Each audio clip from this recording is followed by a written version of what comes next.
but most importantly to the people here, the capital of the state of Catalonia. A fiercely autonomous and independent group of people are those in Barcelona, and they have captured the essence of American football.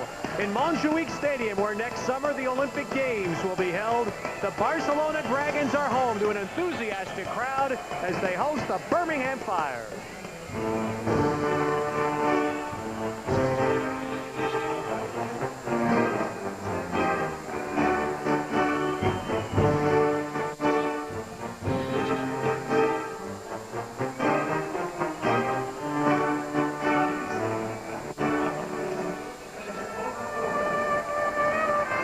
Began arriving here 2 hours before the game as our USA European tour continues in Barcelona. The reception is continuing to astound all of us Americans. How popular have the Dragons been in Barcelona?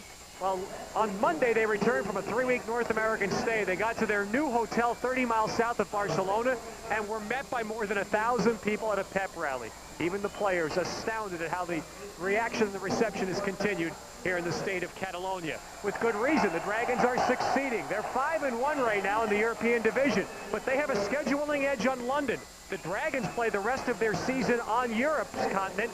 The Monarchs of London are beginning a 3-game stint in North America. Birmingham has won 2 straight. In the North American West, they are tied with San Antonio after their win Monday night. And the Dragons are taking the field. Now alongside Dave Jennings, Dave, Barcelona's success early in the year with Scott Ernie. The quarterback out with a shoulder injury. What difference will Tony Rice make to the Dragon offense? Well, Tony Rice, he doesn't want to be thought of as a running quarterback, but that he is. And with him running the football, it means you've got to defend 11 guys instead of 10. The other problem is he can run the option, and he's got a guy back there, number 44, fullback Lydell Carr, here on your right. He is an option fullback. Going into last week's game, he had only rushed the ball 9 times for 10 yards. But last week with the option, 10 carries for 61 yards, so the option is there. All right, how does Birmingham prepare in a short week to play the option? Well, they don't have a lot of time to prepare, but where they are strong is up the middle on defense. They're led by 2 linebackers, McGowan and Brantley, and they can stop the inside run. Here you see them. Last week, Ricky Blake for San Antonio, the leading rusher in the league, they held him to only 26 yards. So if they can do the same thing to Barcelona, force them to pass, that's good for Birmingham because they have the most interceptions in the league, and they had 8 in the last 2 weeks. And as big a problem as the option is for Birmingham, so has been the travel this week. Travel's been tough. They got over here Thursday. They practiced in London on Thursday and came over here practice yesterday. They haven't practiced in pads all week. They probably haven't even seen the option yet. All right, well, our sideline reporter, Nick Halling, has quickly become a fan favorite here in Barcelona. Let's go down to Nick and find out why. Bona tarda, senyores e senyors. Benvinguts a Barcelona. That's Catalan for good evening, ladies and gentlemen, and welcome to Barcelona. You know, when the World League announced they were coming here, I thought they're out of their minds. This is perfect. Very few people speak good English here, and American football's only been here for 2 or 3 years as well. So with all those factors behind them, I thought they'd struggle. But they had 19,000 fans for the first game here, 40,000 for the second. Looks like another good crowd in tonight, and they're making a lot of noise, all the colour and excitement that we've come to expect from these European crowds. I think they're going to have an awful lot more to shout about tonight as well. Well, one thing they've done very well here in Barcelona is bring fireworks to American football. At Montjuic Stadium, our kickoff comes your way in a moment.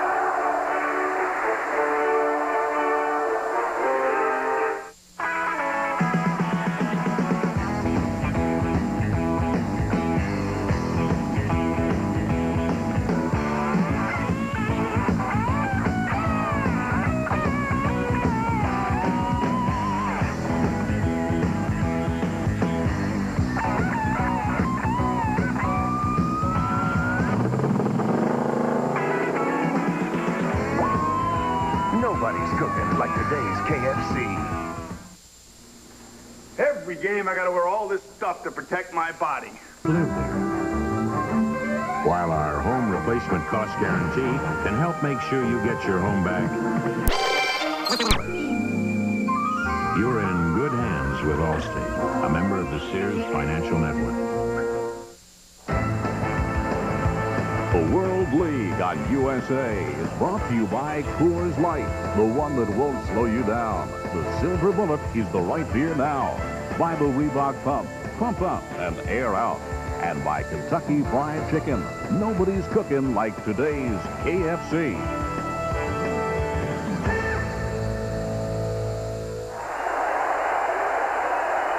A look down on the city of Barcelona and the Pelo Nacional from the top of Montjuic. It has been a little bit cooler in Barcelona over the last several days than normal, and you can see we have about a 50-degree evening, but the wind is not a factor, and the temperatures are quite seasonable for football. Chan Gailey, who for 6 years served as the offensive coordinator for the Denver Broncos. Chan Gailey bringing his fire here. He will be wired for sound tonight, as will Jack Bicknell on the Barcelona sideline. El Caballero, Cowboy Jack, whose love for horses has been well documented during his stay in Barcelona.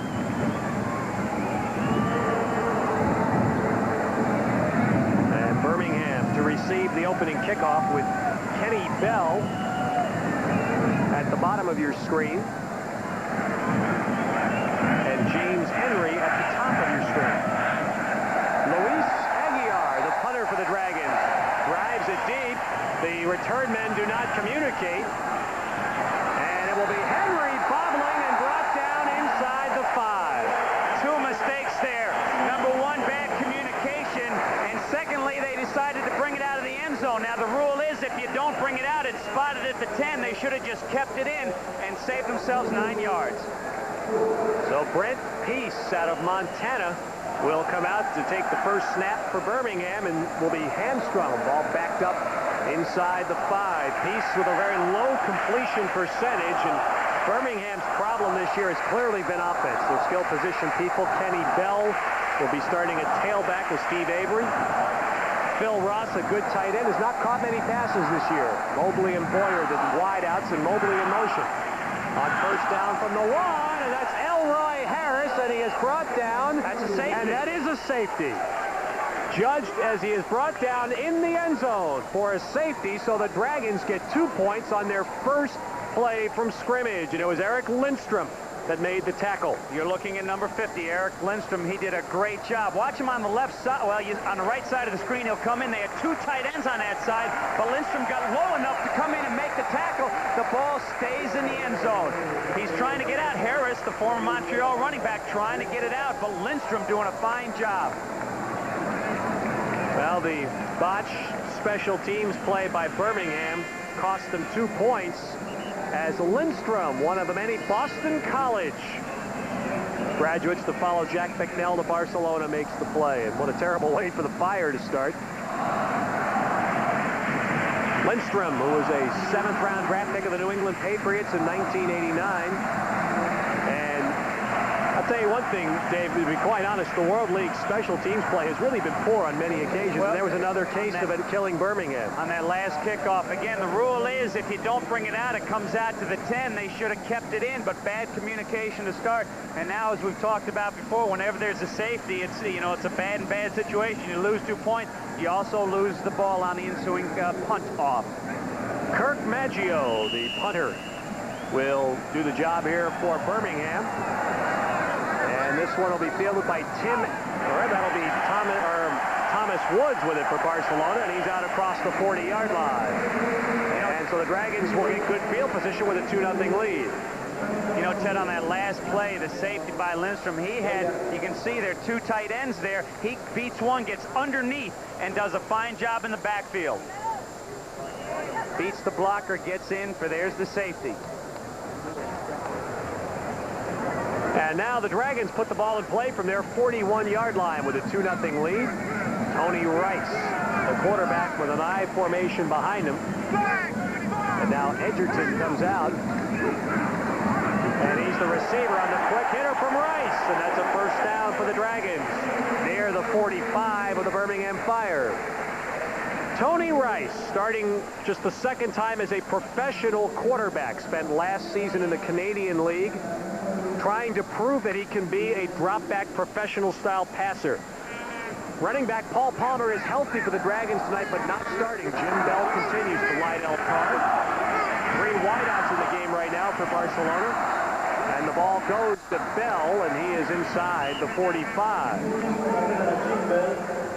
Paul McGowan on the tackle for Birmingham as we look at the Dragons' offensive line, keyed by Bobby Sine, who's on loan from the New Orleans Saints, in the middle. Did a good job. Barcelona has had good offensive balance this year. Almost 50-50 between the run and the pass. And 2nd down and 7 to give again to Jimmy Bell. And he almost lost that ball as he hit the deck, but he has another Barcelona first down. Now this time Barcelona goes to 2 tight ends. It's just straight zone blocking up the middle. They give it off to Bell, and he has a nice hole to get some big yard. He's got to hold on to that ball as he's going down. Jimmy Bell out of Boston College has done a nice job replacing Paul Palmer, who's had a hamstring injury. Palmer is expected to play some in this game. That time, Bell is knocked down for no gain. And there's Brantley, the inside linebacker, number 54, on a similar play that they just ran, and he's a guy who can stop that play along with number 53, McGowan, as we look at the defensive line. A 3-man front for the Fire, but the strength is the inside linebackers. And keep an eye on the outside linebacker, 59, Maurice Oliver. He's had 7 sacks this year. And their secondary led by John R. Hollander in a big game against San Antonio last week. On 2nd down, give into the line again for short yardage, as that was Lydell Carr cracking the 30-yard line with Otis Moore making the tackle. There's our first look at the option, and Otis Moore has to take the dive man, and that in that case was Lydell Carr. And the outside, the defensive ends, whether it be Moore on the left side, McDaniels on the right side, they're responsible, as we look at Shane Gailey, for that dive on the option. 3rd down and 7 now as the Dragons send Woods and Gene Taylor split wide to the left. Edgerton in motion right. Another 3-step drop. Rice trying to get out of there. He got great running ability, but he got hemmed in nicely by the Fire defense and brought down about 4 yards shy of a first down. That's Darrell Phillips, 62, combined with Tracy Sanders to make the Birmingham tackle. This is the 3rd time they've hidden a wide receiver in the backfield, but this time the Birmingham defense was able to figure it out, and Rice running, but good job by the linebackers filling in. Well, the Dragons will try for 3 here with former Penn State kicker Massimo Manca, 9 out of 13. And he's at a 42-yarder. This will be almost 45 if he can make it. On the way, and it is no good. He had the leg, but left it out wide.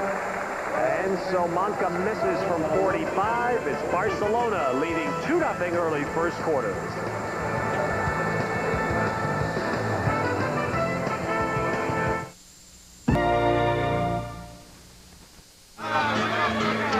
Barcelona is the home city of one of the world's most famous architects, Antoni Gaudi, and this is La Pedrera, built in 1910, and it's an apartment house. It was a source of much controversy when it was built, but it is now declared a monument of world interest.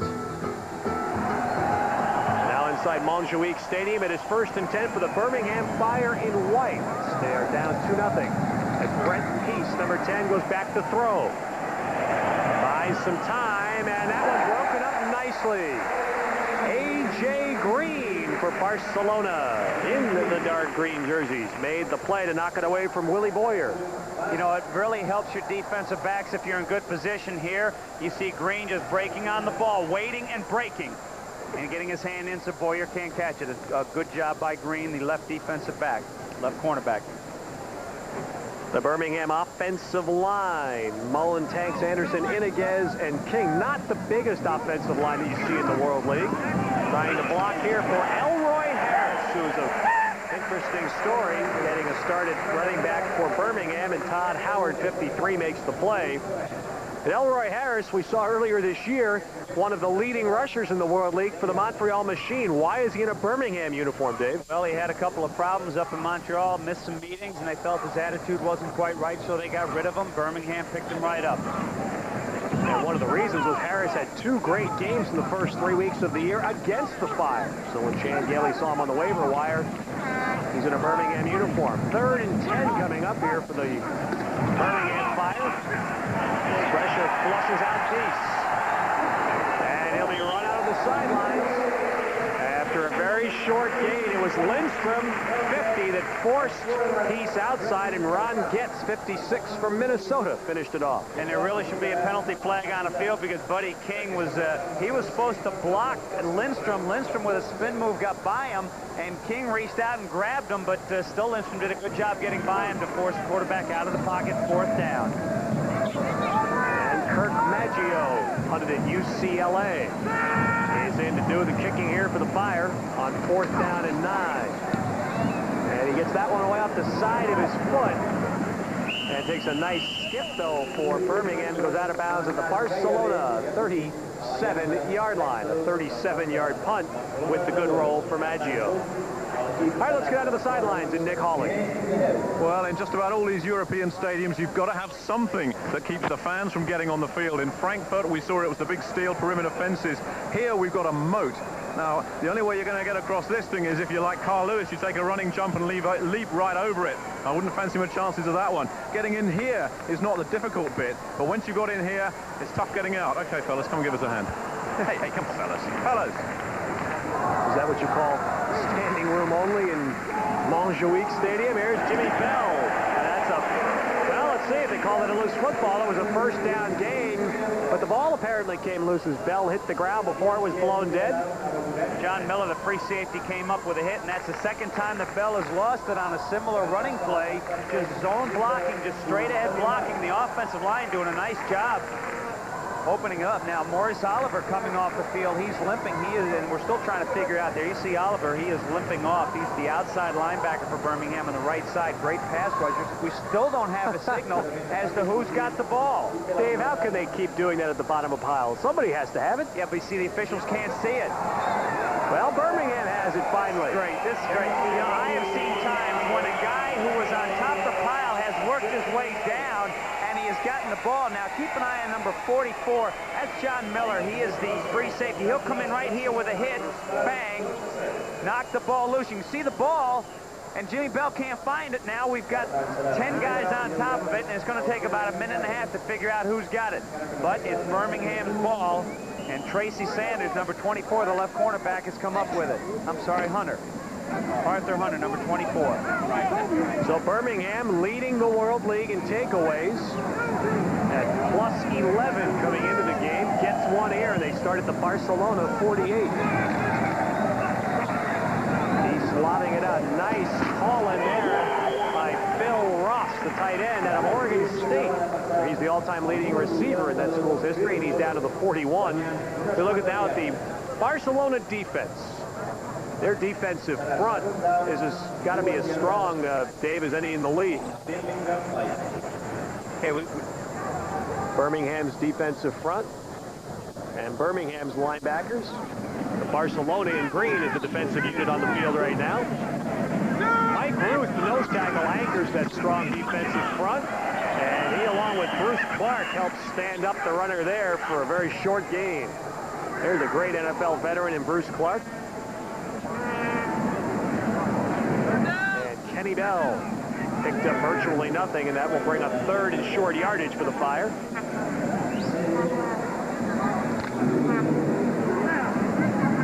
So 3rd down and 2 coming up for Birmingham and White from the 40-yard line of Barcelona. 2 men split left for the Fire. They try to run it with Harris, and he got grabbed around the ankles and brought down short of the 1st down, and it was Eric Naposki, the hero of last week's Dragon victory, that made the hit. They split out the tight end and the running back, so there was a short corner, and Naposki, who normally would be in coverage, he is the one who came in and made the tackle. Here's Birmingham coach Chan Gailey. Alert for goal. Let's go. Punt it.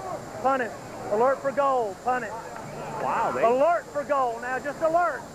They're not even a yard shy from the 39 of Barcelona. They're going to punt the football. Actually, says alert for goal. What he's telling his guys is to run down and down the ball inside the 20, put their heels on the goal line and face back upfield. I can't imagine Birmingham's offense could feel very good about that decision. They were less than a yard away and in Barcelona territory. Maggio kicks this one up high, and this may be too far. And it is into the Barcelona end zone. And So that decision really does not turn out well for the Fires. Barcelona will start from the 20-yard line. First quarter at Montjuic Stadium.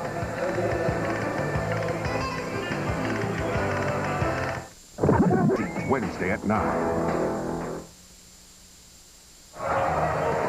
These are Catalans, and this is the Catalonian flag that is very present.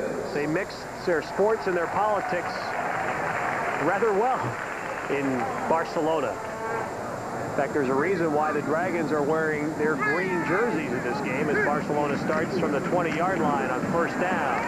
And Rice keeps on the option, and the Fire does a nice job stringing that play out. Otis Moore, the defensive end, took the dive man perfectly, and then Junior Jackson came in, and he filled in beautifully and made a nice stop. He's number 51. He took the quarterback, and that's what you have to do in the option offense. Each guy has to take one guy on the offensive side of the ball. But quickly back come the Dragons to the line on 2nd and 9, leading 2-0 as Tony Rice finds Gene Taylor, the leading receiver for Barcelona, and he's out to the 29-yard line. He'll be a yard shy of a first as Arthur Hunter runs him out. You know, Maurice Oliver is back in the game. He limped off before. He's number 59 in white. And now just a simple pass over here to the right side. Watch the tackle out of bounds. Watch this. That's a headhunter right there. You might get a call on that, but nothing was called. Arthur headhunter made the hit. So it's 3rd down and a yard now for the Dragons at their 29. And that's a first down carry for Jimmy Bell. Barcelona wearing green at home. The World League at week 6 made a switch. All home teams are supposed to wear white the rest of the year. But here in Spain, white jerseys with green numerals are the uniforms of the Real Madrid Soccer Club. And Madrid and Barcelona get along like the Hatfields and the McCoys. And they feared some serious problems here if Barcelona were to ever wear white with green on this field. So Barcelona will be the exception to the World League rule. They'll wear green at home for the rest of the season as Helen McDaniels makes the hit on Tony Rice. Ran an audible that time. Don't know if you could hear Tony Rice calling green 9. When he calls green 9, that's the option to the left, not the wishbone, but the option to the left. He comes up to the line of scrimmage. He looks over the formation. He says, we can run the option one side or the other, and that's when they ran a left, but they didn't do a very good job. So they lose a yard on first down. Taylor is slotted right. 4 receivers in the game for the Dragons. And Tim Edgerton, one of them, has the catch, but a short gain. And Tony Rice doing a good job thus far in a very short passing game, one that may be more suited to his talents. And we'll listen to Jack McNell. Bob, flat drag, horse right. Okay, horse right, that's 4 wide receivers. I think he said Bob. That would be a back blocking on a linebacker. 3rd down, a short 5. Again, the 4 receivers. Dump to Edgerton. Oh, but he lost that one. That's a free football, and Birmingham has it at their own 35. So another Barcelona first down play is wiped out by a fumble, and the ball-hawking Fire defense does its job again. Steve Gage forced it. John Miller recovered it. The 3rd time that the ball has gone on the ground for the Barcelona offense. And again, just coming right down the seam. He's coming right at you, is number 82. That's Tim Edgerton. Now watch when he gets hit. Here comes the ball. And I'll tell you, folks, turnovers other than points scored is probably the biggest factor in determining wins and losses.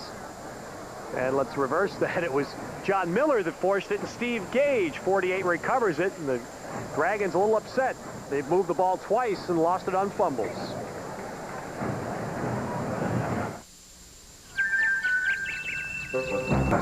Child of darkness, child of light. Tomorrow at 7.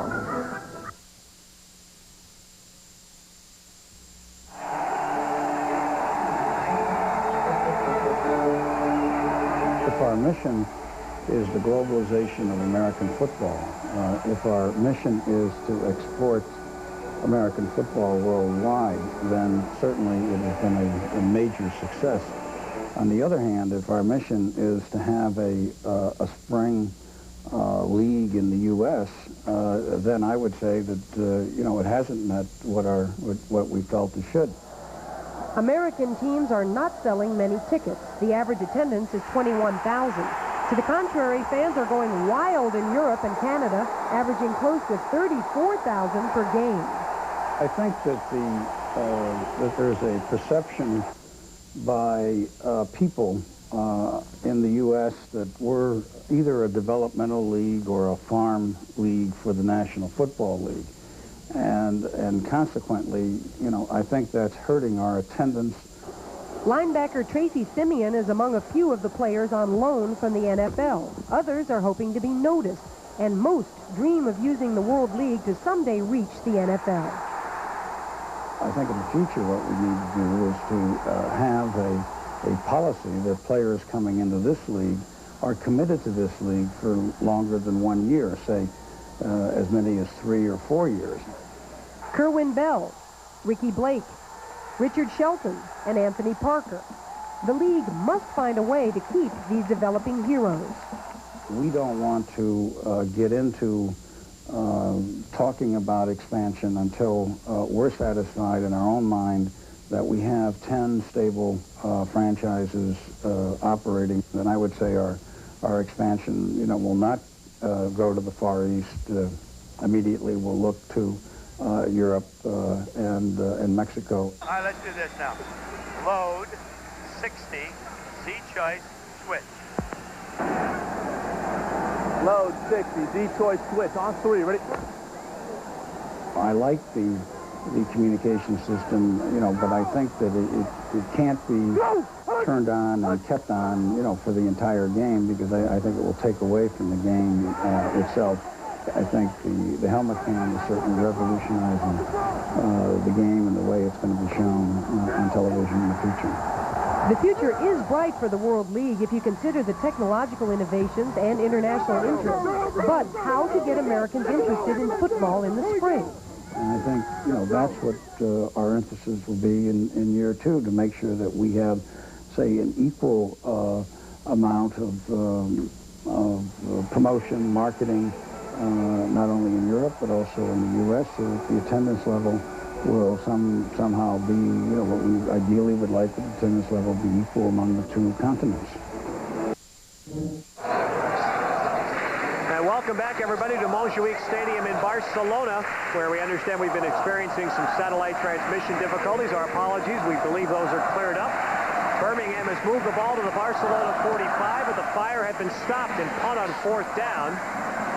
And this one will bounce nicely for the Fire and be down to around the 10-yard line. Inside the 10. Barcelona in green, leading 2-0. The Dragons tackled running back Elroy Harris in the end zone on the first play from scrimmage for the safety and the 2 points. And now let's go down to the sidelines and Nick Hawley.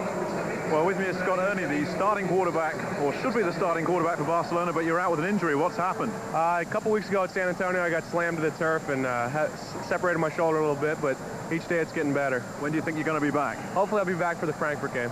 So you'll be back for the final 2 games of the season, in fact, the important 2 for the Dragons. Yeah, hopefully. Great. Okay, thanks a lot, Scott. Thank you. Scott Ernie out of Rutgers has not thrown an interception this year for Barcelona, an amazing number. Tony Rice in his 2nd game has thrown 2. Great, right on the money to Gene Taylor out of Fresno State. And Gene Taylor with a big play, and the Dragons, Dave, have shown the ability to throw the football here in the early going. Well, they have, and they got the good matchup that time, because right down the middle, Taylor on a linebacker that time got by the linebacker clearly. You'll see it on the right side, so Rice just lays it in there. There you can see it. You see number 56 is chasing him. That's Steve Heisch. Barcelona's been able to throw the ball down the middle of the field thus far. Jimmy Bell has stopped. Perhaps a loss there. 77 McDaniels and 53 Paul McGowan. Both in there on the play. There's McGowan, who is the leading tackler for Birmingham. He played at Florida State. It's an 8th-round draft pick of the Minnesota Vikings in 1988. Flag 35! Flag 35! Call it 2nd down and 10. Over the middle. That one is held on to.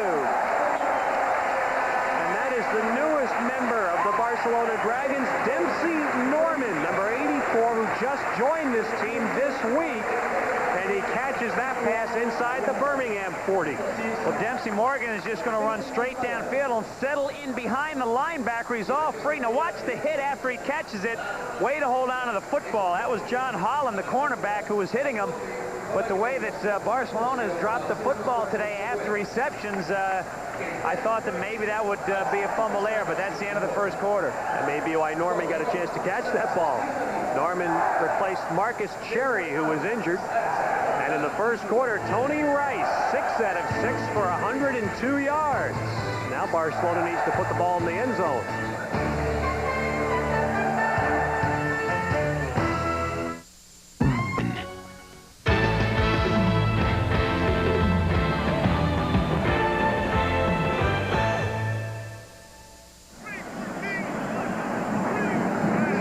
Dave Jennings and Nick Halling, Ted Robinson back in Barcelona. The first play of the second quarter. The Barcelona Dragons running, and Jimmy Bell takes it inside the Birmingham 35, where Paul McGowan again makes the tackle for the fire. 2-0, Barcelona leading on a safety on the first play from scrimmage. But the Dragons have moved the ball in each of their possessions. Twice have been stopped by fumbles.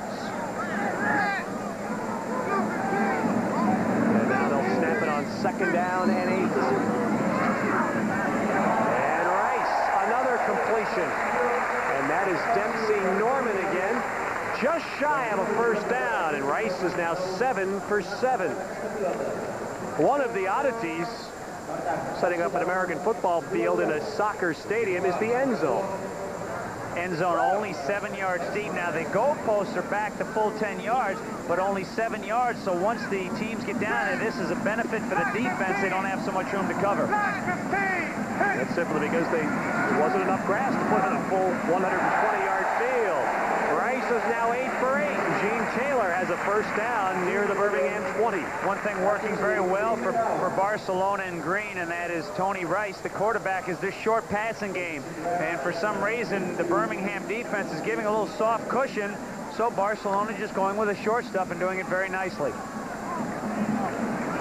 All right, now Rice is picking apart Birmingham's defense. The type of passing game he didn't throw much in college. Short, accurate passes. And that is Jimmy Bell again, getting very little. It is 20 minutes to 9 in the evening in Barcelona, and into the Mediterranean goes the sun in a beautiful sight. That is shot from just outside Montjuic Stadium. Beautiful setting. Here we're up high in Barcelona, a city that is on a plain between some mountain ranges and the Mediterranean. Play action, and Rice with a man wide open. Gene Taylor again, and it'll be 1st and goal for Barcelona. And nobody can feel any better right now than Tony Rice. This is what he wants the World League for, Dave, to show he can throw the football. You know, in the opening I said he doesn't want to be known as a running quarterback. Well, tonight you're saying that he's not really, but here's a double team, but the safety back deep is giving too much of a cushion, so Taylor just settles in there. He's out at the 2-yard line. And Rice, dead perfect, 9 for 9, 131 yards. A full house backfield now for Barcelona.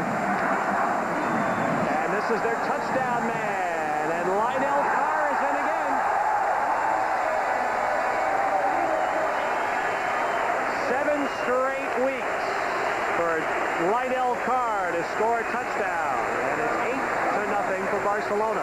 If you've watched this Barcelona offense, you know that once they get down towards the goal line, Lionel Carr, number 44, is the go-to guy. He's got 7 touchdowns, 1 per week. They load up the backfield, just give him the ball, tell the offensive line to get some penetration, and watch, he stopped here, but those strong legs just keep working, and he gets in for the touchdown. Through the smoke that comes out of the Dragon in the end zone, we'll try to watch Monca, and that extra point is blocked. Tracy Sanders of Birmingham getting in to block the kick. We couldn't see it because of the smoke coming from the Dragon. But Barcelona with a touchdown leads 8-0.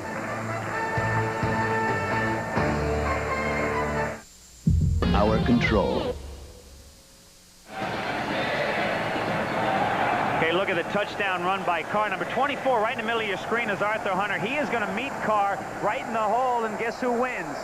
Here's the initial meeting, but then Carr with those strong legs, Hunter didn't have a very good hold on him, and Carr goes in for a 7th touchdown in 7 games.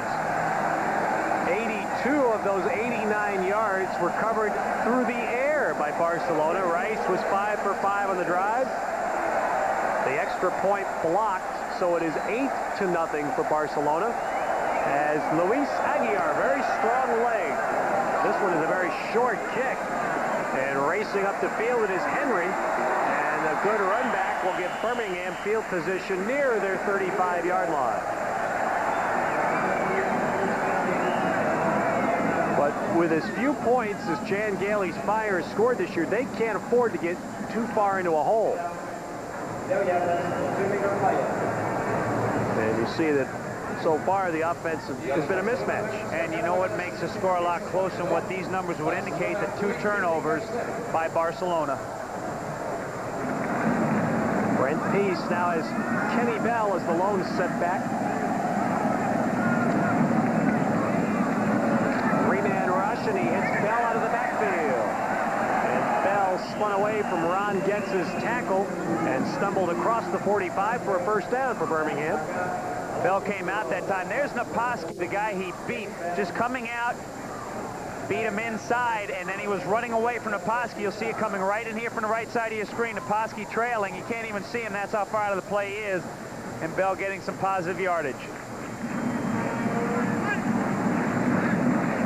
Eric Naposki out of Connecticut. First down, Birmingham from the 46-yard line. And Peace with a lot of time, way overthrows Willie Boyer on the near sideline. The coverage from Adrian Jones. Excellent coverage by the whole defensive backfield. You saw Peace back there with plenty of time to throw, but no one was open. Good coverage. Today, Birmingham, the white-clad Birmingham Fire, see Peace's numbers. Been a remarkable year. Birmingham has only scored 79 points all year, but they've scored about 65% of their points in the second quarter. This has been their quarter. 51 of the 79 points. And that one is complete to Kenny Bell in Barcelona territory. And let's go down now on the third down play. Listen to Jack McNell.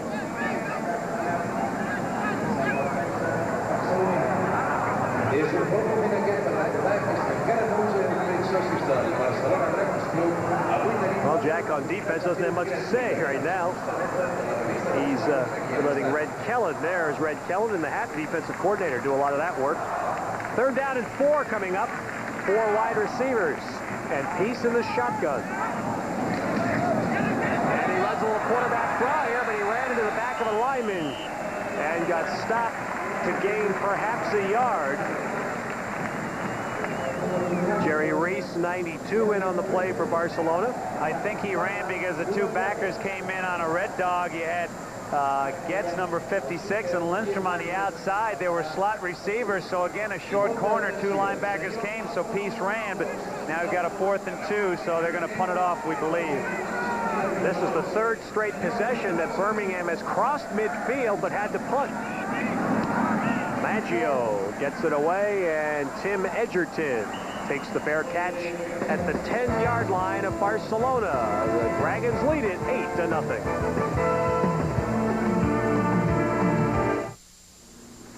Also in dandruff control.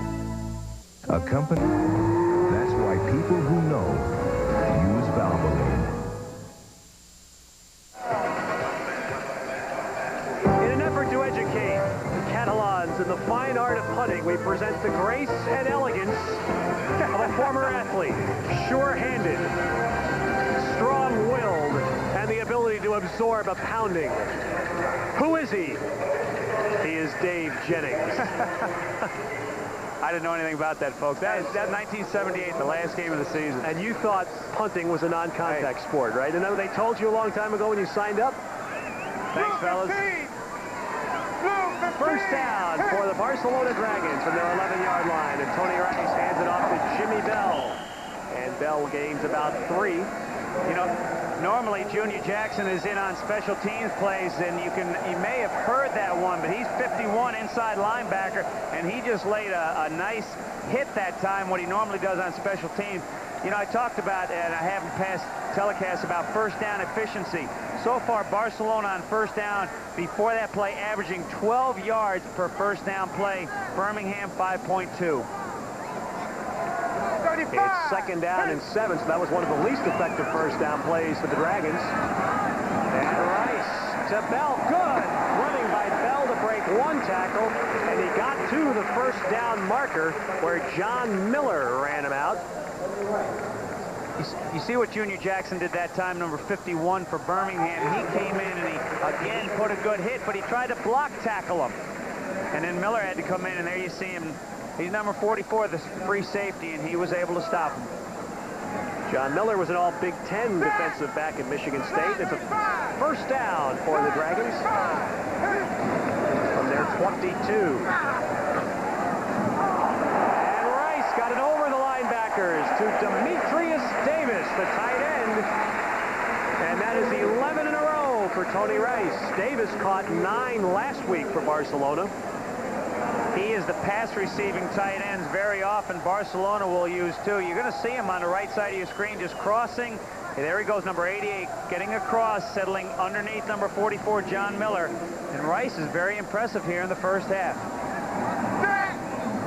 Demetrius Davis out now on the first down play from the 45 of Barcelona. And Rice again. A nice grab by Dempsey Norman. And that's down near the Birmingham 30-yard line.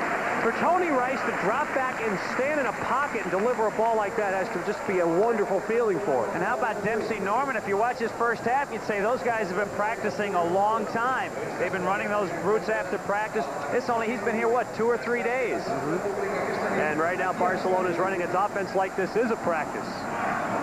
Precision. 12 for 12 for Rice. 7:20 to go in the first half. Barcelona leading 8-0 and driving.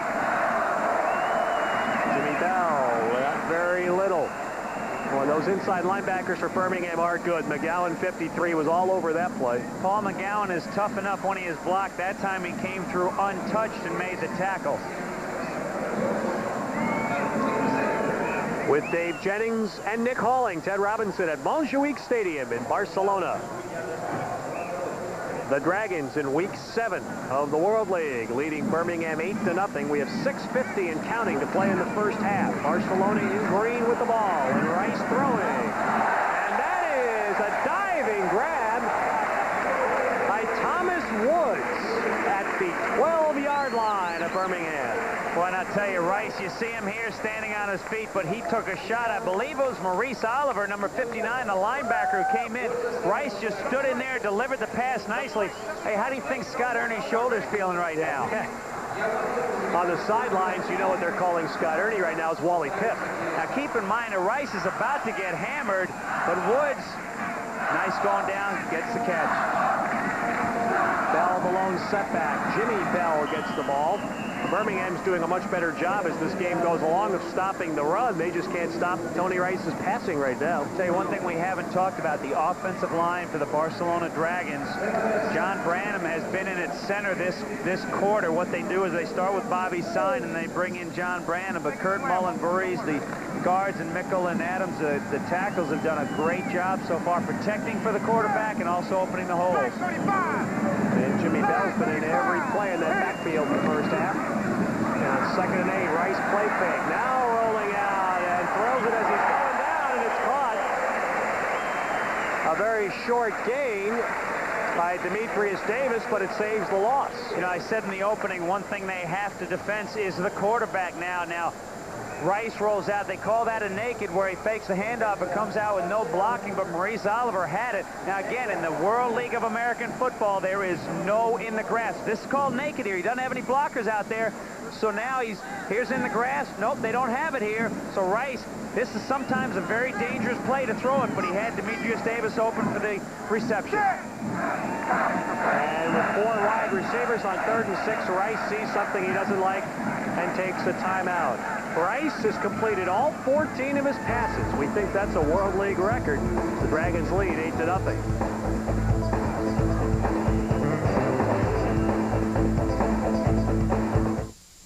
Why am I going? I need contact. Only wear soft lenses at participating Sterling optical locations. Similar savings on other Bausch & Lomb lenses. Some minor restrictions apply. Back Tony Baker and the Frankfurt Galaxy clash with the Orlando Thunder.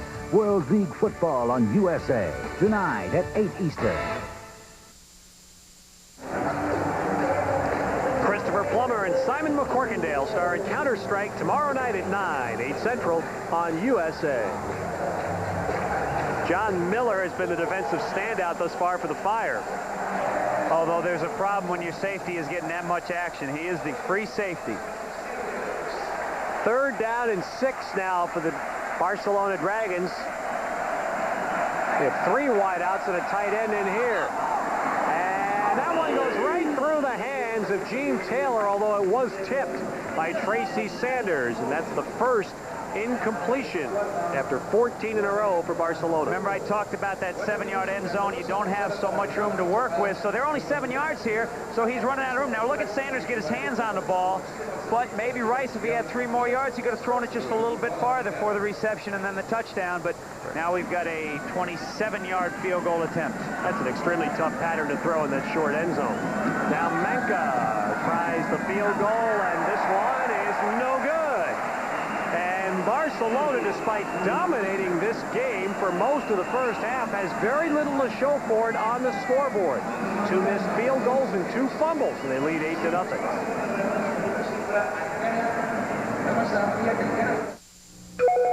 A modern-day Ripper is on the loose. No one is safe. James Spader stars in Jack's Back on USA. Tomorrow at 2, 1 Central.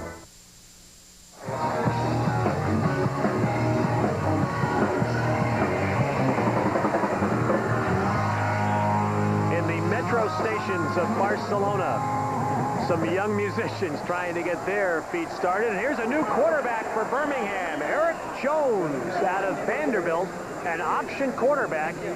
And he runs on his first play from scrimmage out across the 30. And that's going to be, I believe, yes, it is a first down for Birmingham. Birmingham brought Jones into a game 2 weeks ago with a special series of option plays to try and change up against the defense. You know, again, most defenses in pro football do not practice against the option.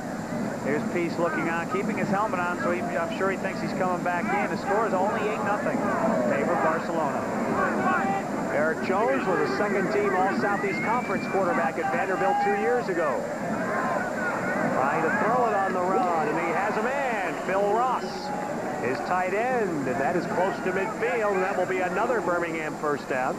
16 yards on the play. I'm sure Ross likes the new quarterback. He's only caught 4 passes coming into this game. Ross was a fine catcher in college. He caught passes thrown by Eric Wilhelm of the Cincinnati Bengals at Oregon State. And so quickly, Jones, with very little playing time this year, has moved the Fire to a couple of first downs. And Jones fakes one way, throws the other to Ross. And that's another first down, and very quickly Birmingham moves the ball to the Barcelona 34-yard line.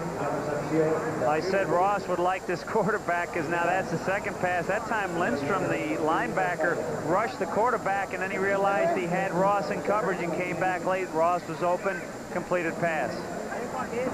2 minutes and 40 seconds to play in the first half. It has been dominated except for these last 3 plays by Barcelona at Birmingham. If they can put the ball in here, it could go off with a tie. Jones again pitching the fake one way and throwing the other way to Willie Boyer. A.J. Green on the play at the 25 of Barcelona. Green giving about a 15-yard cushion on Boyer. Here's one of our Operation Discovery players, Guillermo Gomez. And he will be the subject of our halftime feature, a Reebok halftime report with Nick Halling. He's from Madrid, though.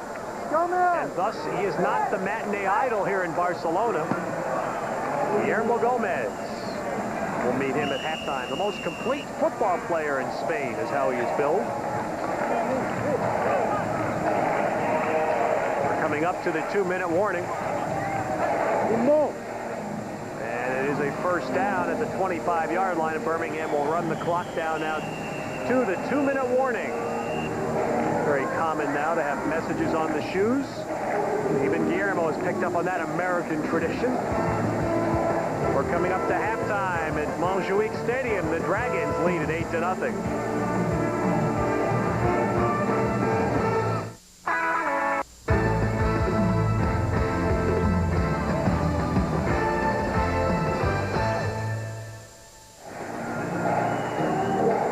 Look at the Coors Silver Bullet passing statistics. The World League quarterbacks by ranking. Stan Gelbaugh, the London Monarchs, leading. See Scott Ernie hanging in there despite his injury. Jeff Graham and Kerwin Bell. The Coors Silver Bullet passing summary. Right now, Eric Jones, the quarterback for Birmingham, throws to Kenny Bell, but Bell is brought down for a loss on the play by Charles Fryer. There's a very popular Spaniard. They call Charles Fryer here El Cacahuente. What does that stand for? The cockroach. Popular? They like him very much. He is the cousin of Irving Fryer, the New England Patriots. I know what they call him up in New England. And on second down and long yardage, that one to Willie Boyer. That's going to be almost a loss. Fryer again on the tackle. Boyer fights his way back near the line of scrimmage. Down out of the sidelines, and Nick Hawley.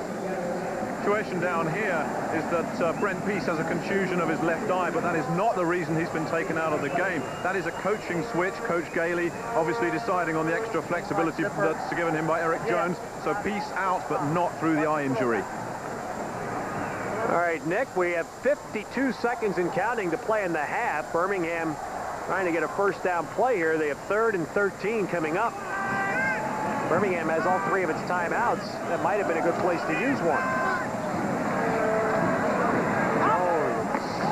And that one is caught. That'll be a first down. Boyer coming back to the ball, and he just got inbounds and just passed the marker at the 13-yard line. Now that's the key on this. Boyer coming back to the football.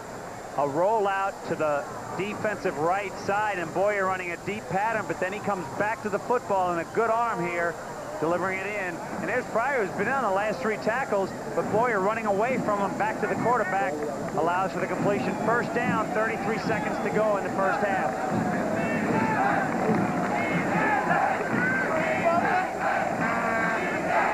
There's Charles Fryer on 3 straight tackles. And they're resetting the clock. Burl Sorgan, our referee, resetting it to 35 seconds remaining in the half. They'll run that down here at Montjuic Stadium, where the fans, just like we saw at Waldstadion in Frankfurt 2 weeks ago, the fans really enjoy themselves. They entertain themselves during the game. Coming up on our Reebok halftime report, we'll show you Guillermo Gomez, one of the Operation Discovery players for the Barcelona Dragons. We'll also have first half highlights.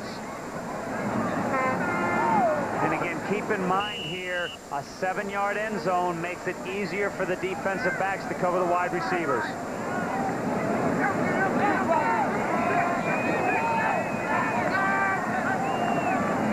First down now, 13-yard line.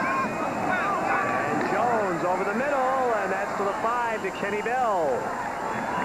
Ron Gentz on the tackle. And to the 5-yard line, Birmingham takes a timeout. 24 seconds to play in the half. It has been all Barcelona, but Jack McNell's team has had 2 fumbles and 2 missed field goals, and Birmingham has a chance to get even. What is it? Tell me what it is, Steve. Second down and 1 on the 5, okay? First down and second.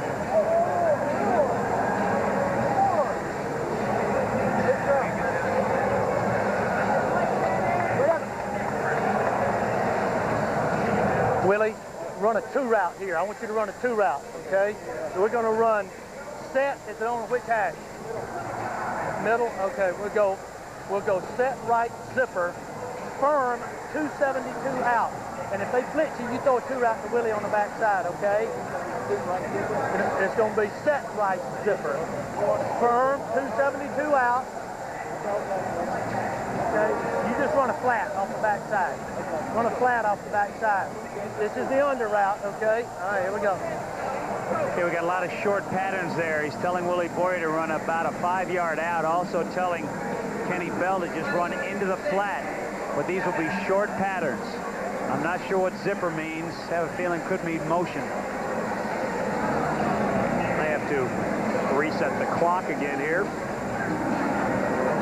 We'll also at halftime have a chance to discover the gastronomic delights of Montjuic Stadium. What are you anticipating tonight, Dave? A little blood sausage on roll again? No, I don't think so. But I tell you, food over here has been great. Had a lot of fun. I found some fish, found some chicken, so I'm right up my alley. That other stuff in Germany didn't quite appeal to me.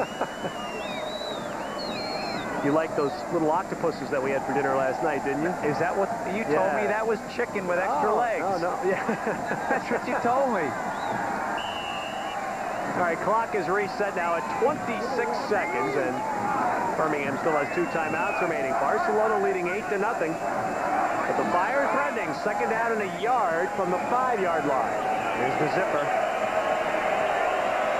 Mobley was the man in motion. And that one is intercepted by Charles Fryer. El Cacahuete, the Peanut. And he comes away with the interception to stop Birmingham at the goal line. I'll tell you, 2 weeks ago in Frankfurt, I said the toughest pattern down the goal line to defend is that quick slant. And Fryer just sat on it and closed beautifully.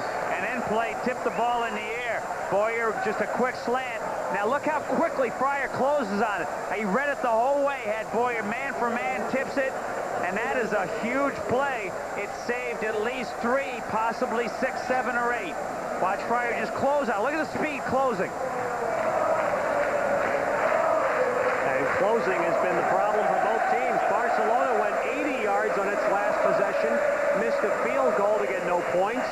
And now Birmingham goes 75 yards, and with the interception, gets no points. And the Dragons trying to run the clock out. What's up, son?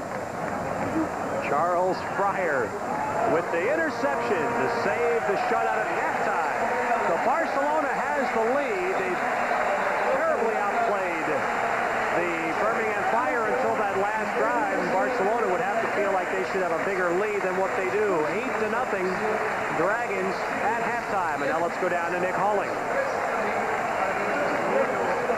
Dominance of that first half, just a lead of 8 points. Are you a little concerned at this stage? I'm very concerned. In fact, down in there, I think they're about ready to score. We missed the extra point. We missed the chip shot field goal, and then missed another field goal. But Birmingham's playing hard. Our guys are playing hard, and it's going to be a heck of a second half. Now, the Fire have brought in this option quarterback. Is that going to cause a bit of a defensive rethink at halftime? Yeah, it definitely does. Anytime you get a quarterback, he can scramble. He ran a naked in that one period coming down. The guy ran an option. It's always a problem. You get a quarterback that can run. Okay, thanks, Coach. Back up to Ted. All right, Nick, thank you. Nighttime in Barcelona. A cool evening. We've had a lot of offensive football, but not much closing. The Dragons lead at halftime. The Reebok halftime report next.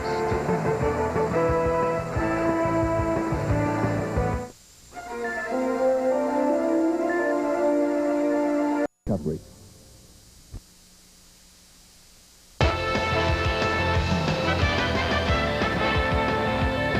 The World League on USA is brought to you by Coca-Cola, the official soft drink of the World League.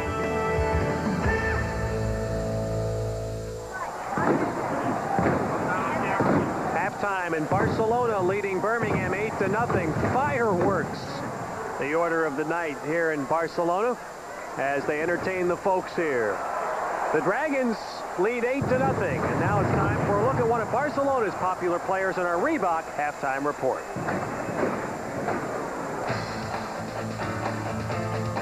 The Reebok Halftime Report, brought to you by the greatest sports performance shoe in the world, the Reebok Pump. Pump up, and they're out.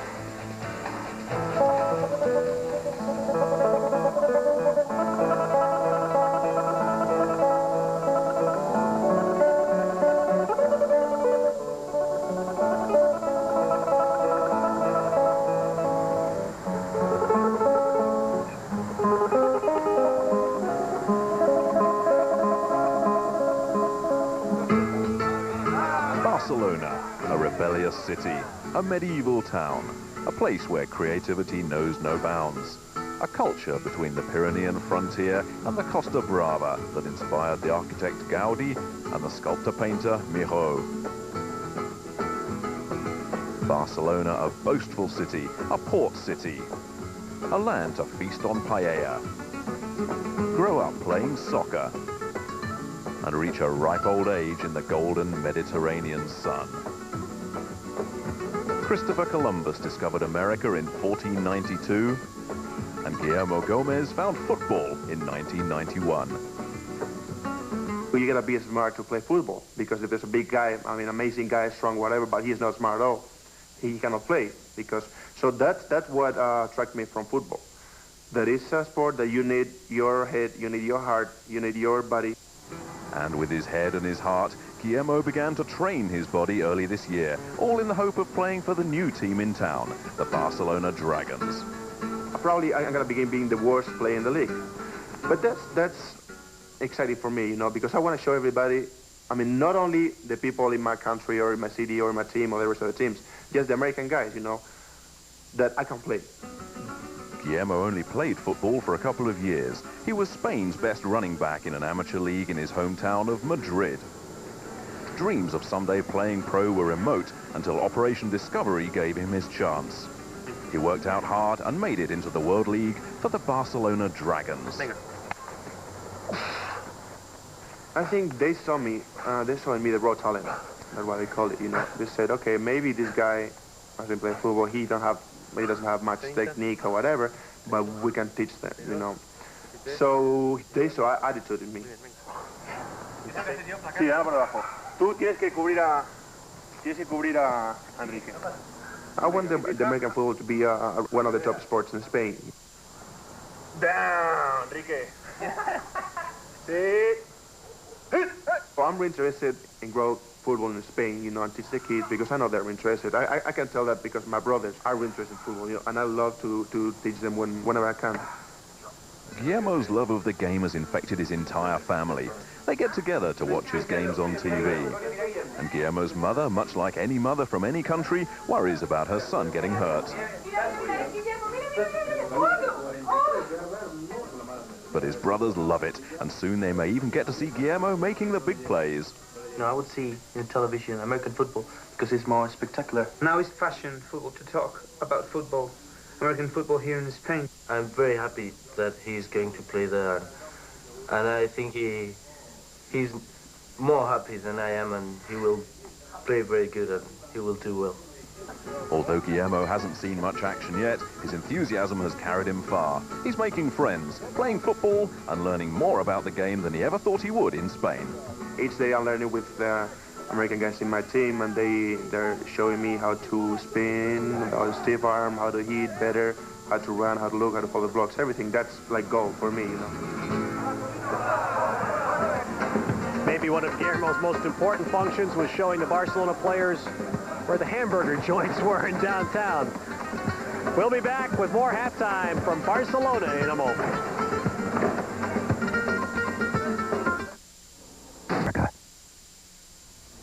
Pump up and air out. Look at that. What we've seen, Barcelona, is why here they refer to American football as El Espectaculo, the spectacle. Enough gunpowder to fund a group of wars here tonight, here at halftime. Barcelona leads 8-0. And Dave, what did we find from the concession stands here tonight? Well, this is called a bocadillo. I got my chips, folks. Got my chips.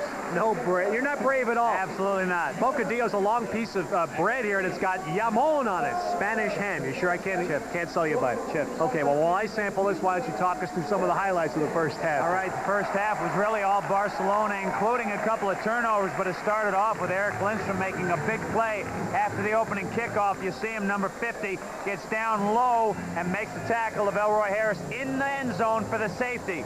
You can see Lindstrom is celebrating, so that was the big play, 2-0. A little later, He had Lydell Carr down inside. He's the go-to guy on the goal line. And watch the power as he meets the defensive back, but just keeps pushing and pushing and pushing. And Lydell Carr gets his 7th touchdown in 7 games. Now, late in the first half, Birmingham moved down. They made the quarterback change. Watch Charles Fryer just close on the pass, cut in front. Pass maybe thrown a little behind, but Charles Fryer doing a nice job keeping the ball in his sights and making the interception to make sure that Birmingham does not score. As a result, Barcelona scores 8-0. And let's go down to the sidelines now and Nick Hawley. Coach Gainey, why did you make the switch at quarterback? Well, the reason is I felt like we needed to change up. Eric can do some things with the option. We ran the option the first play and gained 10 yards or so. He can run the other aspects of our offense too. He just gives a little bit of a change up, a little bit of another dimension, very similar to what Tony Rice does, for Barcelona. Yeah, Rice had an outstanding first half. What adjustments have you made at halftime to try and cope with that? Well, we've got to stop that 4 wides package. That'll be the #1 thing. They're doing a very good job of throwing the football, which is, they've normally done a good job of running it. Now they're throwing it, so we've got to adjust to that. Thank you, Coach. Back up to you, Ted. Well, they're dancing to the sounds of Jerry Lee Lewis right now, and they can still see the field through all the smoke from the fireworks. We'll have the second half kickoff for you from Barcelona in a moment.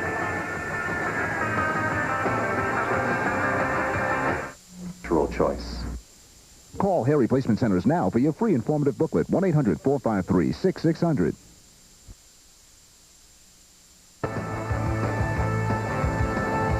The World League on USA is brought to you by Allstate. For home, auto, life, and business insurance, you're in good hands with Allstate.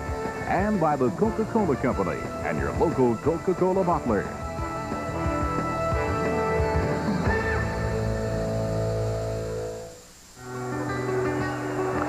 Dave Jennings had no courage, but this youngster does. She samples the Montjuic Bocadillo. Tonight, the World League comes from Orlando, Frankfurt at Orlando with Tim Brandt, Dan Marino, and Mick Luckhurst. Some will see Bill McAtee and Warren Moon with Montreal at Sacramento. Monday night, Brad Nessler, Boomer Esiason, and Michael Barkan. London starts its North American swing at San Antonio. We're set for the second half here. Birmingham in white to kick off, trailing 8-0 to the Barcelona Dragons. Kirk Maggio kicks it high and short, and Demetrius Davis takes it at the 20. Here like that, seeing the big tight end lumber up the middle on a kickoff return near the 40-yard line.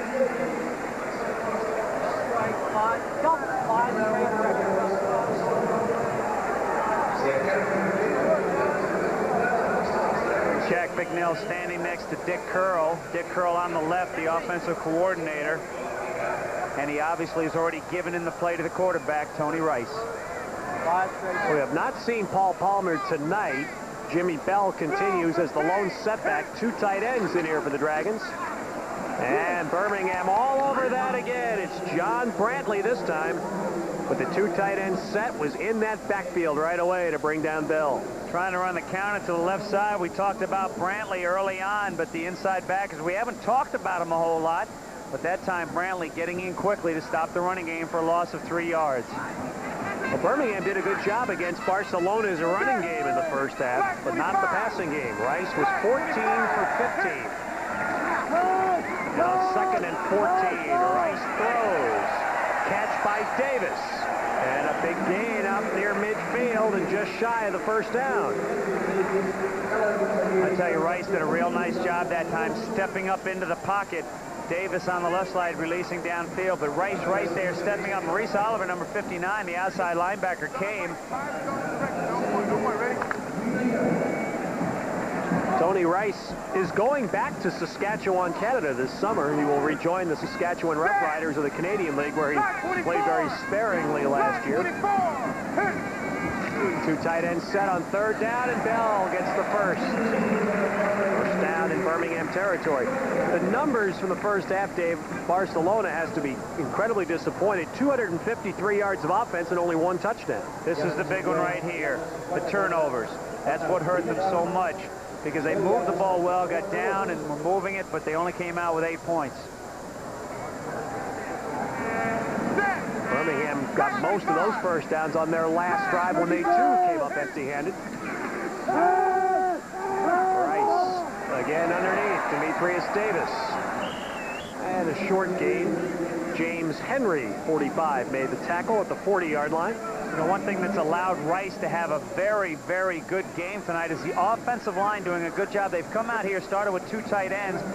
Good blocking by that front 5. 5 zone directed on 1, ready? A 5 zone directed. That means they're going to run it probably to the left side. There's Palmer in the jacket, hasn't played. See if they run this to the left side. And again, it's John Bradley. Oh, John Bradley may be able to smell those plays out. He's been in there quickly on 2 of them. And a big loss will bring up 3rd down for the Dragons. Vince Dooley called John Brantley the best linebacker he ever coached at Georgia. That's pretty high praise. Second team All-American while he was there. He has 6 tackles already tonight. 3rd down and 8. 4 wide receivers for Barcelona. And they pick up the blitz, and the pass is caught, and a 1st down. Tim Edgerton. And a 1st down for Barcelona. They had Edgerton on the outside, Norman on the inside. Norman cleared it out, and Edgerton ran behind him and got free. Keep an eye on McGowan. Now he's going to drop into coverage. The linebacker is going to have to pick him up, and a good shot. But look at the catch by Edgerton. Kept the hold, and I'll tell you, that's what a linebacker likes, McGowan, being able to hit one of those wide receivers when he's not looking. Bryce continues his precision passing. That time not. That's the first misfire. Only the 2nd incompletion, but the first poorly thrown ball by Rice. 840 solid, out back, double right, 840 solid. Out back on 1, ready? See if he rolls out to his right on a drop back to the right on this pass.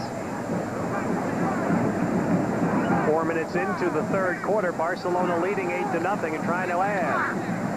Back across the field, and Davis has it for just a couple of yards. James Henry again on the tackle. You know, when Barcelona goes with those 2 tight ends, what they like to do is they delay them out. And we've seen Davis delay a couple of times, and it seems like they're playing him as a deep threat. But he just releases out in the flat. He's caught a couple of passes. Birmingham has had, or Barcelona has had the ball the entire 2nd half, and now they face 3rd and 7 at the Birmingham 28. Rice. And incomplete. A couple of hands got up and finally went through Gene Taylor's. And again, the Dragons move the ball and stop. And now have a decision to make. It'll be a 45-yard field goal attempt if they choose that. Monka has already missed 2.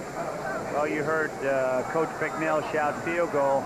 Boy, Taylor had an opportunity to make a catch. I don't know if the ball was tipped by one of the defensive backs, but he got behind them. And now Massimo Monka, who is 0 for 2, as you can see. He'd like to get on the board. Now got a timeout with 3 seconds left on the play clock. Monka's longest this year, 42. Okay, he is 1 for 4 inside the 40, outside the 40. Let's go. Do a good job up front. Here we go, man. McNeil said it was his fault. He told his players the timeout was his fault because it took a few seconds to make the decision. And the field goal team was not able to get properly set. Well, Monka, who set a career field goal record at Penn State, will try to prove he has the leg to boo one from 46. They have, just like Frankfurt, a lot of modern rock music that plays over the public address system here during the games, and they have a very professional-looking crew of animadoras, cheerleaders. Now we're set. Luis Aguiar, the punter, does the holding. And Manka gets a line drive kickoff here that again had the leg, but not the accuracy. So Manka has missed 3 field goals, and somehow Birmingham stays in the game.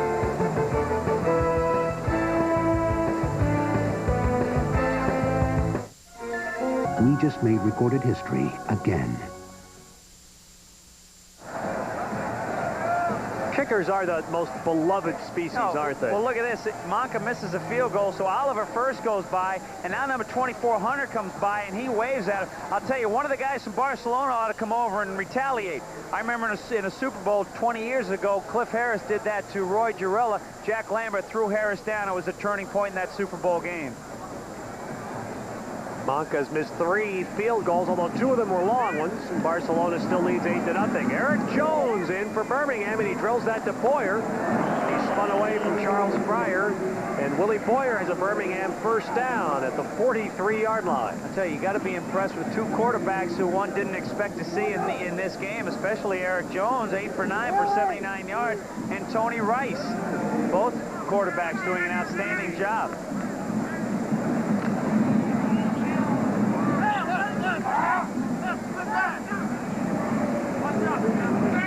Rice is 18 for 20, and Jones, who saw his fine numbers in his brief appearance so far, hands the ball off to Steve Avery. And that was for a very short game.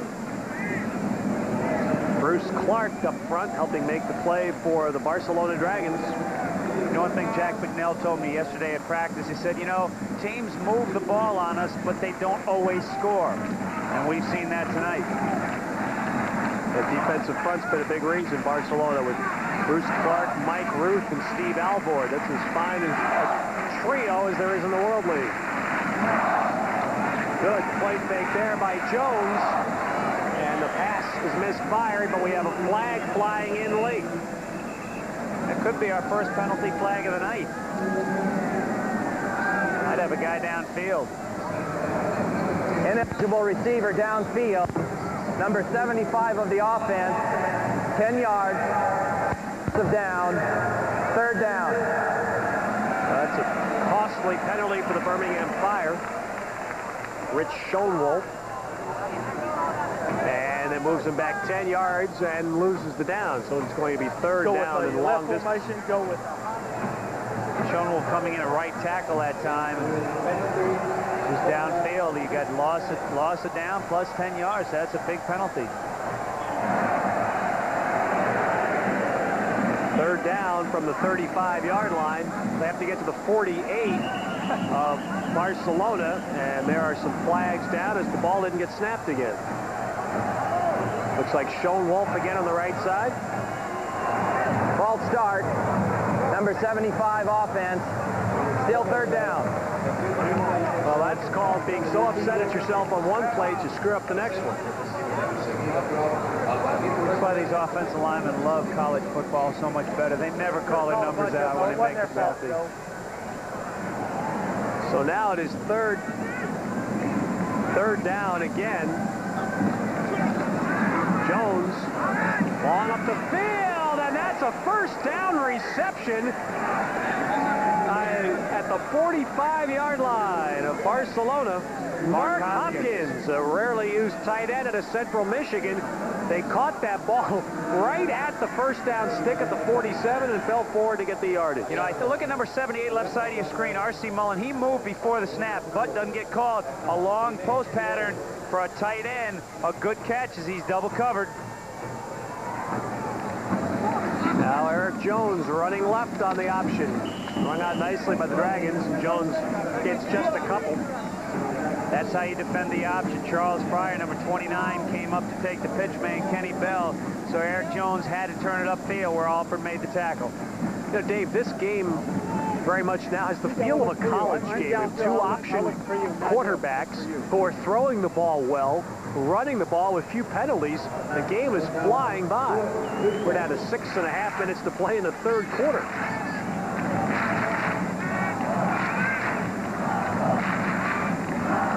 From the 43 of Barcelona, Eric Jones off the hands of Willie Boyer and incomplete. There you see Eric Jones getting up. The pass thrown a little behind Boyer. And the reason it was thrown behind Boyer is you watch Jones just back up here, and he is going to get hammered as he releases the ball. Steve Alford, number 61, and then there's pressure up the middle from Getz. Ball thrown a little behind, but notice the quarterback, he's keeping his eye on his receiver. Barcelona is plus 16 in sacks this year. Terrific statistic. 16 more sacks than their opponents. Big reason why defenses move it, but don't always score. Flags are down as that one is incomplete for Stacy Mobley.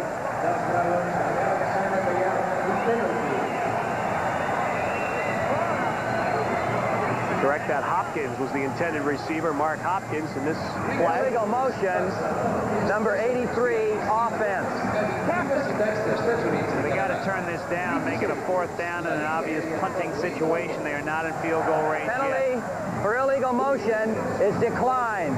4th down. And it'll be 4th down and 8 from the 43 of Barcelona. That is 4 times now that Birmingham has crossed midfield in this game. Willie, you okay?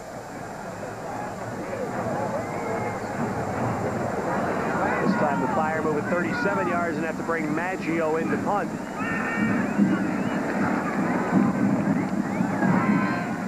That's a good kick. And the Dragons let it bounce, and Birmingham will down it inside the 5. Thomas Woods took a gamble, ran up under it, and the Dragons will be pinned back deep in their territory.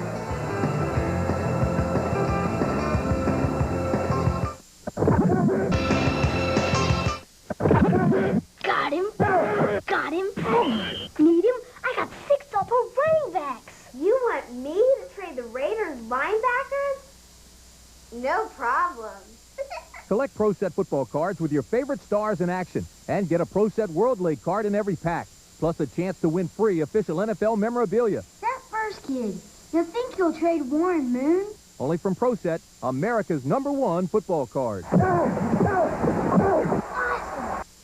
Centers is the natural choice. Call Hair Replacement Centers now for your free informative booklet. 1-800-453-6600.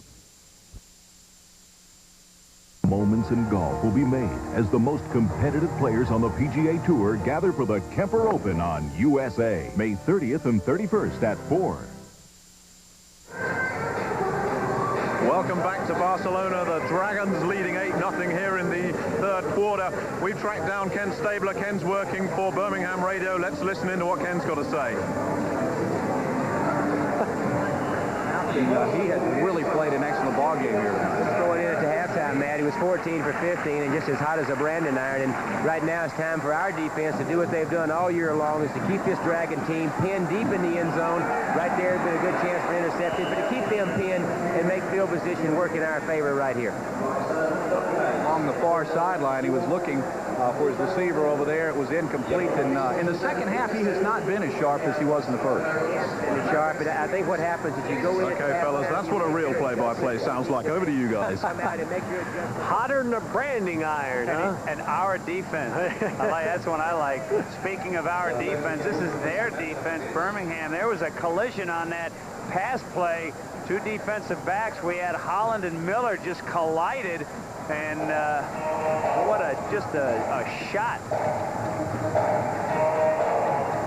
Upper left, it'll be on the upper left-hand portion of your screen. Rice dropping back and deep in his end zone. Now watch this collision. Boink. Looks like Norman. He just he didn't get hit. The hit went through him. John Miller is okay. It's the other player that is the one that has not gotten up. Wow. See John Holland standing there also. We're obscured from the player. We have 5 minutes and 8 seconds to play in the 3rd quarter. This is the first player that we've had seriously shaken up in the game. Barcelona leading 8-0. Kenny Stabler looks like he could still get out there and sling a few. I understand James Henry is the injured Birmingham player.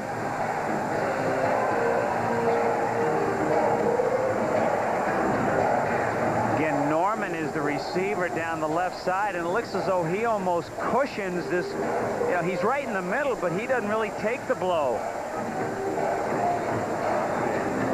Was number 45 on the left, James Henry. It appeared to take a shot right through to his chin. While the medical staff continues to attend to James Henry, we'll take a break and return to Barcelona in a moment.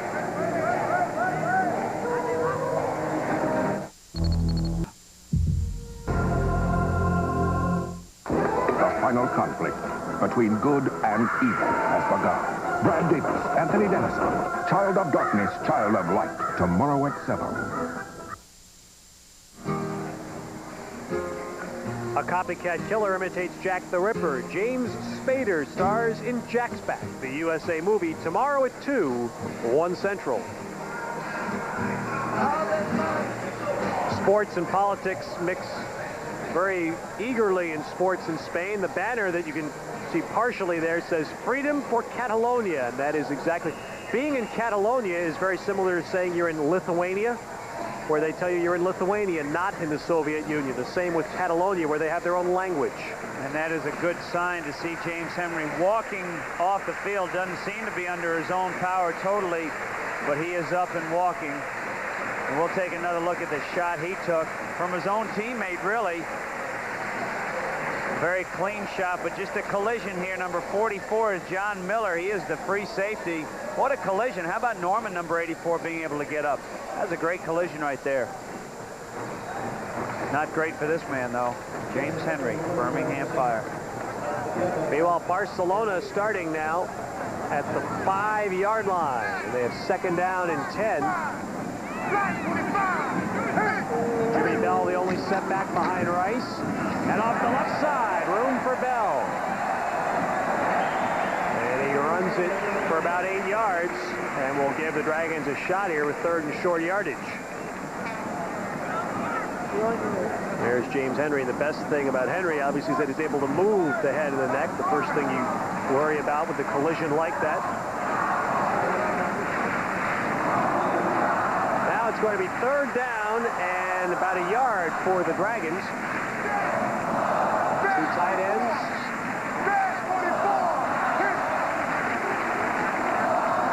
And Bell get it. He knifed by John Brantley, who was in there and had a shot at him.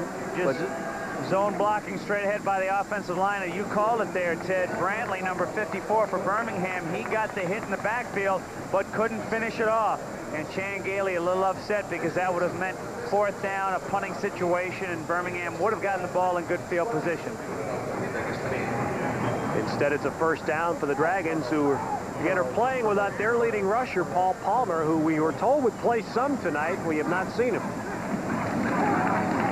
And this man has been the ball carrier. But a flag comes down as Bell runs up near the 25-yard line. But that type of flag that means the run's going to come back. And Bobby Sign, number 52, getting up in pain. Offense. He's getting up in pain. You can see him, his right arm. See how he's just holding it down there? Now he's shaking a little bit. He was the one who was called for holding. They'll probably decline it.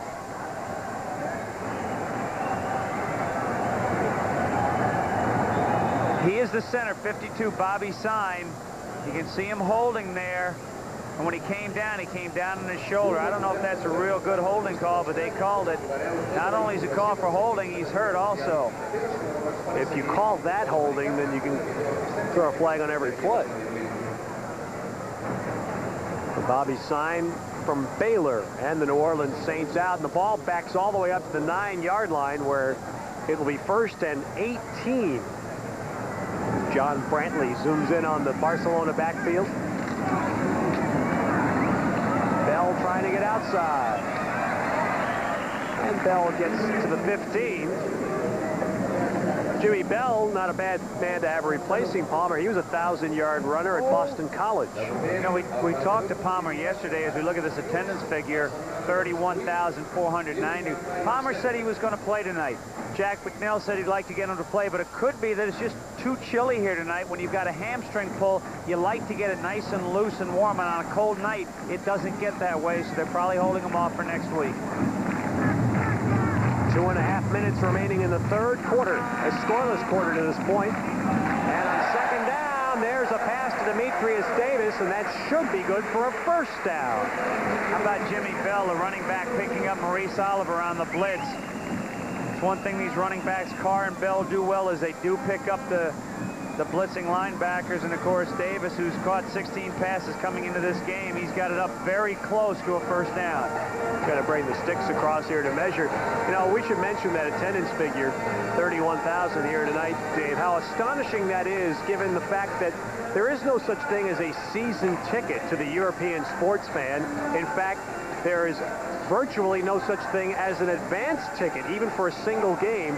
The Dragons were amazed. They sold almost 15,000 tickets in advance before today for this game. That's unheard of in Spain. Well, they like to have fun here, and the thing that impressed me was this crowd was here as soon as the gates opened. About 2,000 or 3,000 just sat across the way and just sat there waiting for stuff to happen. The Animadores entertaining. There's Paul Palmer. There's Paul running back. Hasn't taken that red warm-up off tonight. First down for the Dragons from the 27-yard line. Flags fly as Jimmy Bell was hit for a loss. That flag came from Burl Sorgan. Illegal motion on the offense. And this penalty probably to be declined. Well, I thought the last one would be, but they lost a couple of yards, so I got to believe they'll decline this one. You're right.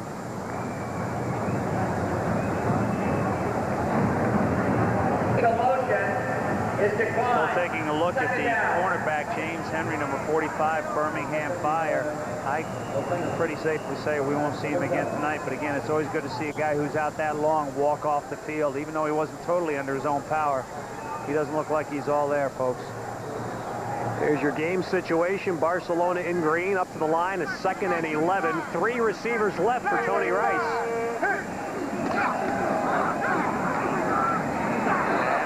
Now going to show the fleet feet. Haven't seen much of that from Tony Rice, who ran for 70 yards last week, and he runs this ball up near the 35. Well, he ran 4 times in the first half for 4 yards, and one reason he hasn't had to run so much, the offensive line has done a great job for him. Now watch behind him. Oh, baby, he's almost got him, and that's where you can come up with fumble situations, but Rice putting it away and getting back to about a 3 yards from first down. 3rd and 3, we'll call it. 3rd and 2. And that's got to be a flag. Got to be a flag. And nothing coming out. Tim Edgerton agrees with you. John R. Holland was on his back, but no whistle, and that'll be a punt for Barcelona. Well, I don't know. That looked like he closed too fast. And Jack McNeil saying we want the penalty, but have some courage to throw the flag. See, have some courage to throw the flag. That looked obvious to me. So in to punt is Luis Aguiar out of Utah State. He had a big, strong leg, and he booms this one. Mobley going to run with it. He got outside and got a couple of blocks. And Mobley's in the open field. He may go. Brought out of bounds by the punter at the 10-yard line. Stacy Mobley from Jackson State with a 70-yard punt return, and that puts Birmingham right back in the game. 1st and goal coming up for the Fire. The success of any punt return is being able to get by that first line. Now, he had cut over to the right side. All the Barcelona players went over to the left, then he cut it back to the right, or he's looking at the left. Now, watch his tackle by Aguiar. Uses the sideline as a friend, and this is a pretty good tackle by a kicker right here. I'll tell you, your punter did a great job, because Arthur Hunter should have blocked him out of the play. That should have been a touchdown. But Aguiar fought through that block, and it's 1st and goal on the last play of the 3rd quarter. Flags go down as Kenny Bell claws his way down near the 6-yard line. Illegal motion. Offense.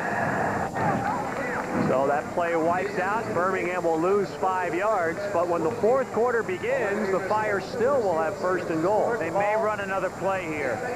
Sometimes they put it back and they run another play to end the 3rd quarter. See what the officials talk about. The teams are running up field. Okay, they're going to end the 3rd quarter. And it is still an 8-0 lead, but Jack McNeil has to be worried now on a big punt return, putting Birmingham in position.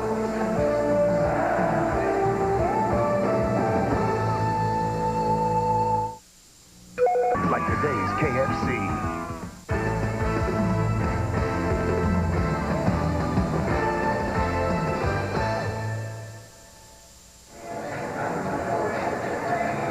Obviously, when he was young, Luis Aguiar was a Dave Jennings fan. He learned how to tackle from Jennings. Now, some people might criticize Arthur Hunter, number 24, Ted, for poor blocking. But watch Aguiar. He does get blocked here from the right side, but he stays with it, uses his hands to push off the blocker. Now shows his speed using the sideline and closes in. Obviously, he watched some film of me when he was younger. That ball is dropped. And no, they're going to call that a completed pass. And Bell down at the 10-yard line. Kenny Bell on the catch at the 10-yard line, where it will be 2nd down and goal for Birmingham as we start the 4th quarter. And remember, it is 8-0. There is a 2-point conversion in this World League. And Chan Gailey needs to be thinking about whether or not he would attempt it to team put this ball in. He's saying hurry. There's 7 seconds left on a play clock. Eric Jones took over in the 2nd quarter as the Birmingham quarterback. And he stripped the loose ball. It's picked up by the Dragons. Steve Alford came in and stripped the ball. And what did we say before? Birmingham can move the football, but they can't score on Barcelona. Eric Lindstrom coming up with a key turnover, but credit Alford with making the strip. Chan Gailey's reaction showed it all. Eric Jones got in trouble and then let the ball be exposed and lost it.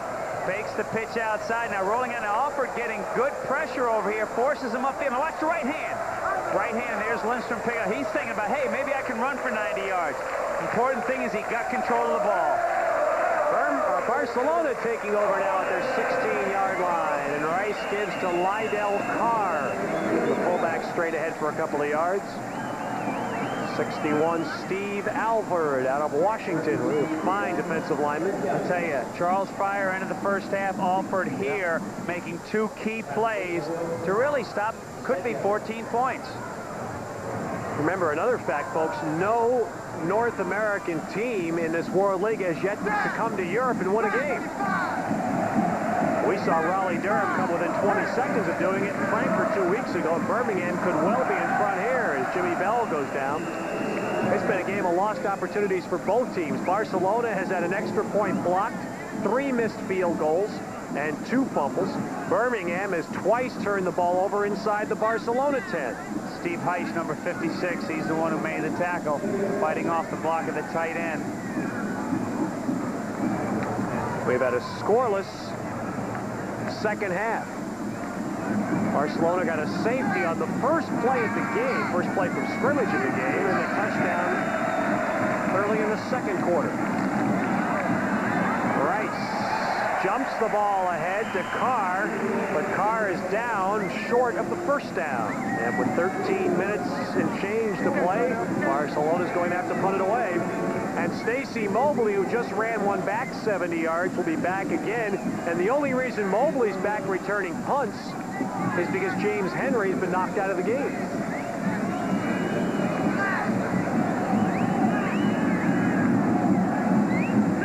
Luis Aguiar to punt. And Mobley will have a chance here. He's a lot of room to run this one.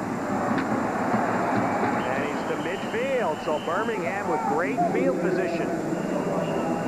12:43 remaining, and Barcelona clings to that 8-0 lead.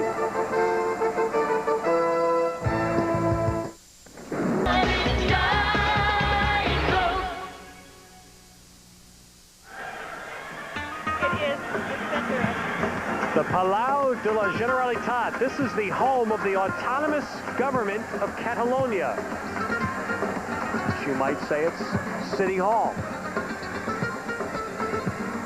The state of Catalonia, they have their own language here. If you're coming to Barcelona, folks, for the Olympics next year, your Spanish-English dictionary isn't going to do you much good.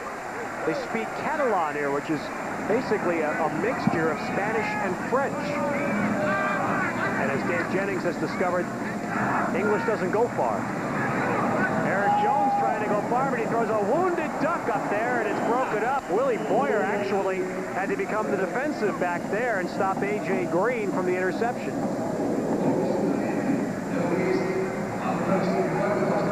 Okay, Ted, here it is. Look at these possessions. The big one's the interception here. the fumble right here, and even in that first half, that safety, those are the big ones. That's what's hurt Birmingham more than anything tonight. It's the interception right before the end of the first half, and the fumble when they started after the punt return at the Barcelona 9-yard line. Those are 2 touchdown chances for Birmingham, and they came away with nothing. Second down and 10, and a loose football from the sideline stops play momentarily. We have 12 minutes and 4 seconds remaining in Barcelona with Dave Jennings and Nick Halling. Ted Robinson on USA. We'll be right back here in Barcelona next Saturday when the Dragons will be hosting the San Antonio Riders. Hey, and it's European Helmet Cam. And that's Steve Randolph holding the camera. He's still standing, so he took a couple of shots. Steve better hope he can hold on to that camera. He won't be back next week. Takes a helmet from a Barcelona Dragon. Elroy Harris on the carry. Steve Randolph. Our camera crew had worked overtime here at Montjuic Stadium before the game. I'd like to see Boomer wear that. Third down and 5 now for the Fire. And Jones goes to the shotgun with 4 receivers. Oh, he got blasted and got the ball away, but trying to get the first down, Kenny Bell circled back, and he got a real good mark, though, and he's going to be within a foot or so. But a big mistake by Bell. Bell caught the ball, he had the first down, then maybe he didn't know where he was, but instead of just putting his head down and going forward, he tried to escape the tackler. And here's a fourth down. If it's not there, call timeout. Okay. Well, it's not there. It's not there. But Chan Gailey's team's going to have to go for it here. You know what he might be saying? He might be trying to draw him offside. There's 4 seconds left on a play clock. They're going to have to call timeout. And they do. So Birmingham calls a timeout. They have 4th down and a yard coming up. 10.5 to play. Barcelona the lead.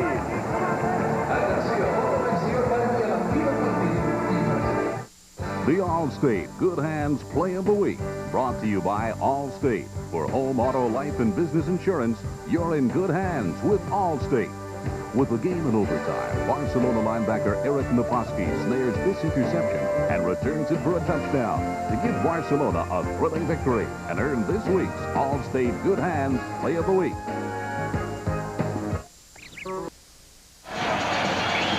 Barcelona leading here, and let's go down to Nick Halling with one of his more eloquent sideline guests.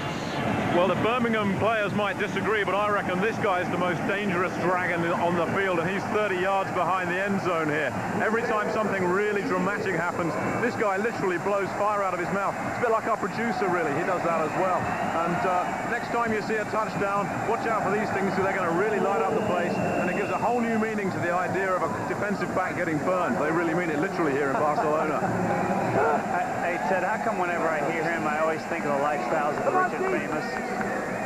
Must be the rich. You're thinking of the rich, aren't you? Well, Birmingham got the 4th down play squared away during the timeout. They ran Elroy Harris for the first down.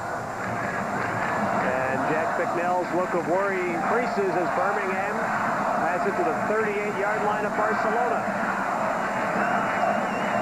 Eric Jones gives Elroy Harris. Flags down again as Harris moves it inside the 35. Ball scored free with the plays dead, and flags are down. Elroy Harris went down a little awkwardly there, and he's slow getting up. He was stapled backwards on that tackle. Todd Howard was one of the men in on it. 9:50 remaining in Barcelona. The Dragons lead 8-0, and that man a key acquisition for the Fire, trying to find some offensive explosiveness, and Harris is down. Illegal formation after the shift. Number 75 was on the end of the line. Offense. Now, Rich Schoenwolf's had a tough day. Well, that's not his fault, though. The tight end shifted over from the right side to the left side, and the wide receiver on the right side should have moved up to the line of scrimmage to cover up Schoenfeld, but the wide receiver was off the line, leaving Schoenfeld as a eligible receiver in a sense, so they had to blow it. That's not his fault. Rich, we're not going to get on you for that. The tight end shifted on you, and the receiver on your side didn't help you.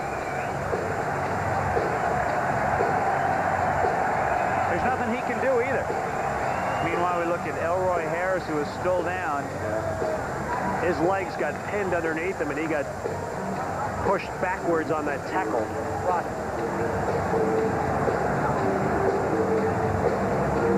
Come on, Chan, talk to us. These guys must have, they must know when we're coming. You ever notice that? In all our European games, they don't talk to us. It's like those, in hockey, the officials have those little things on their side. When it's time to drop the puck, they get a little buzz with that machine. I think same thing happens here. When we go to the coaches, they say, time to shut up, because they know other teams watch. They watch the films. Harris being helped off. Birmingham really has only 3 running backs on their roster. And they lose one now to injury. And of course now, if they have to get somebody to replace him during the course of next week, they got to get him from Team Dallas, so fly him over here. It takes a couple of days. It's tough playing over here if you're not a home team. Well, that's for sure. Again, no North American team has come to Europe and won in the World League. 0 for 8 thus far. Birmingham trying to change that with 9:38 remaining. 1st and 15 at the Barcelona 43. A ton of time for Jones. Now throwing for Mobley, who's there. And Mobley has it. Touchdown. They call it a touchdown before the ball got knocked free. And Birmingham has crept to within 2. And Chan Gailey on the sidelines is going to go for the tie. He's holding up 2 fingers. 43 yards from Eric Jones to Stacy Mobley. And the Fire will go for the 2-point conversion and the tie. One reason Eric Jones had plenty of time to throw the ball is Bruce Clark, who rushed from the left side, was triple teamed that time. So Jones, who's rolling out to Bruce Clark's side, got free for the, Eric Jones got free to throw the ball. Now, I thought Schoenfield might have been downfield. You notice the ball's on the 3-yard line. That's the rule. They put it on the 3 as they're going for 2 here. Alongside Eric Jones, everybody out, and that one's batted up in the air, and incomplete. It falls to the ground, incomplete, and Barcelona successfully stops the 2-point play. And the Dragons retain the lead with 9:24 to play.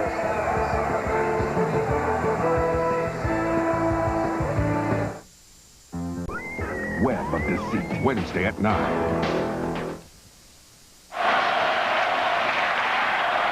Now here's Mobley, who just caught the touchdown. Watch how he gets free. He's got an inside move, now goes out. Jones loses his footing. Now he can't get back in the play. The other thing, watch after Mobley. He gets the ball across the goal line. He doesn't get in, but the ball does, and you'll see it better maybe from this angle. All he's got to do is break the plane to the goal line. There it's broken. The play's dead right there. Touchdown. Kirk Maggio kicking it off for Birmingham, and Thomas Woods to run it for Barcelona.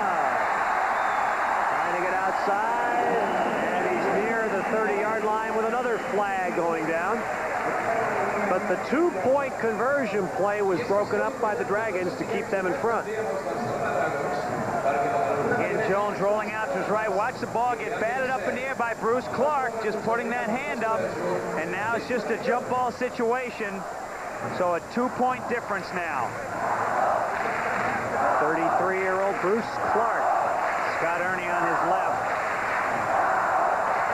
On the return, an illegal block below the waist by number 55 of the kicking team. First down, 15 yards. Wow. Why would the kicking team be blocking? It's a good question. That's the first thing they'll ask Chad Thorson. See Chad Gailey's trying to find out exactly who they call it on. But we're going to see if we can see it. Right here. See if he just happens to go down. He's trying to break up the wedge. He's just trying to break up the wedge. That's, I don't know about that call. Well, it gets Barcelona out to the 44-yard line. The Dragons lead 8-6, and they give it to Jimmy Bell, who's got some room outside. And ankle tackled out of bounds by John R. Holland as he crosses midfield. Bit more urgency now to the Barcelona offense that has stalled in this second half. We go under 9 minutes. Jim Bell with 20 carries in this game has been the workhorse that Paul Palmer has been most of the year. Second down and 3. And a flag as Bell runs for a first down. What Jack Bicknell would love to see about 6 or 7 running plays in a row to really heat up some clock. Just sending this back another 10 yards. Holding, number 77, offense. Left tackle, Jeff Mickle out of Eastern Washington, nailed there. This offensive linemen hate this. The only time they ever get noticed when the flag is thrown. Yeah, on the right side of your screen. So that wipes out a first down run and backs it up to the 44 of Barcelona. Hear all the whistling? That's how they grew over here in Europe. Now it's second down and 10 for the Dragons. 8:15 remaining. And now whistles blow. But they did not run out of time on the play clock. I think the officials called it dead because they want to talk about something. Maybe it was the mark off of the penalty. They only marked off 5 instead of 10 yards. But they marked off actually from the spot of the foul 15. But the foul was committed at the 40-yard line. Holding at the 10-yard penalty. Maybe that's what they're discussing here.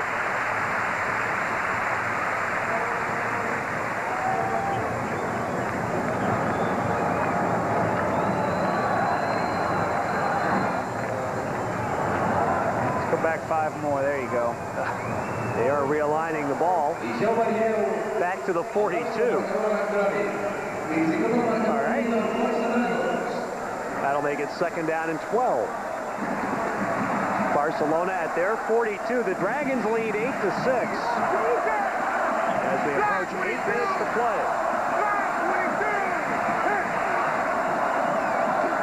And again, Jimmy Bell, nothing. Pelham McDaniels, number 77 on the play. Jimmy Bell not quite running the play the way it's designed. If you can see it, pick up the right side of the offensive line, pulling back to the left side. That was the counter back to the left side, but Bell turned it up, and he didn't gain any yardage. Got to follow your lineman. Dave, does it seem like the Dragons have gone a little bit away from the short passing game that worked so well early?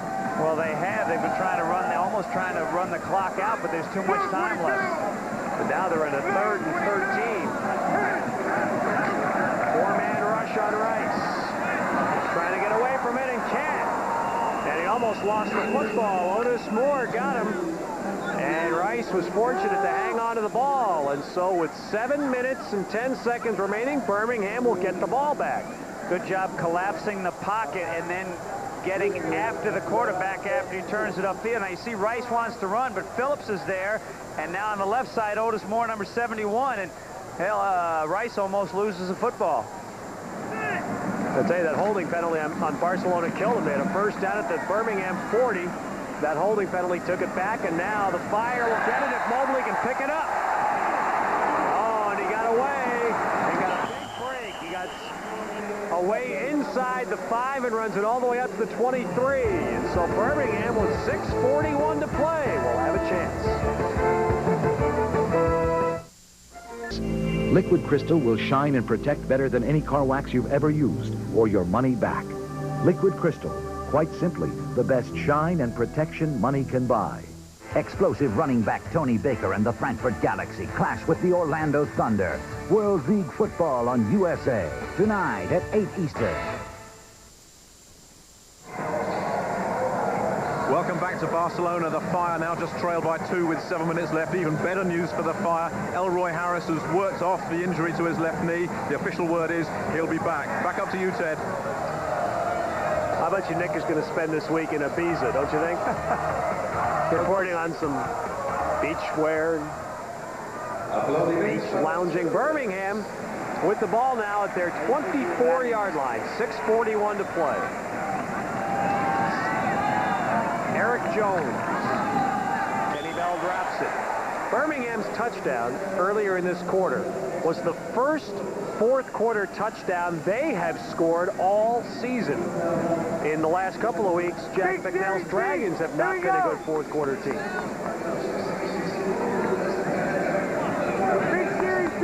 It took 7 weeks for Birmingham to score fourth-quarter touchdowns. But because of the blocked extra point after Barcelona's score, the Fire here need only a field goal to have the lead. Eric Jones dumps it off to Kenny Bell. Now there are flags again all over the field as Bell is dropped at the line of scrimmage by Todd Howard. Might have R.C. Mullen for holding.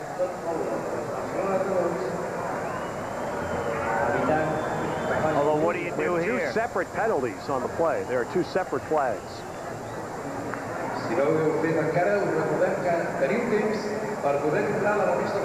Holding, number 70 offense. Holding, number 50 offense. All right. Well, that's something you rarely see. Number 70 is Tony Nowick, who is a nose tackle.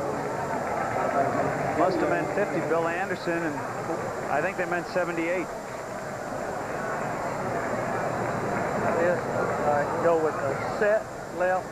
Well, it would have been 3rd and 10. Are you surprised Barcelona? The timer, please put 5:57 on the clock. 5:57, please. All right, they're sorting out the penalties, sorting out the game clock, and it's going to take a second here to reset it. Are you surprised that Barcelona took the penalty? It would have been 3rd and 10. Yes, I am. I thought they would turn it down. Instead, they'll give, it'll be 20 yards, but they'll give Birmingham an extra play here. 5:57 remaining. 8-6, Barcelona the lead. Eric Jones being pressured. Dumps it over the middle. Interception.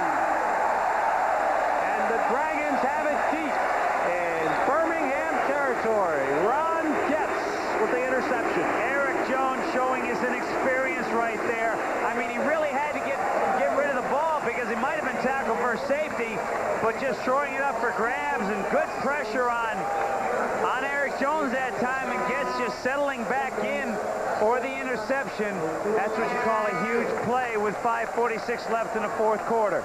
Bruce Clark and Brent White, 2 are going to have the pressure here on Jones. And now Barcelona will need to take advantage of this turnover. And in their minds, I'm sure they'll think they can put the game away. 5:46 remaining.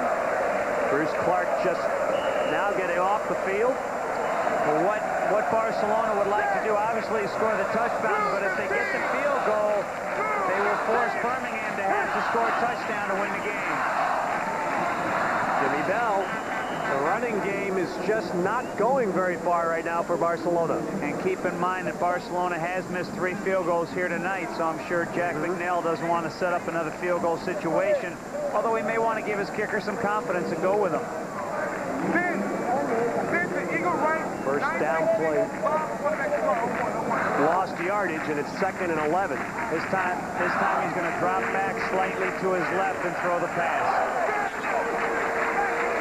Wide out far, the only setback. Jimmy Bell slots right. And a quarterback draw by Rice.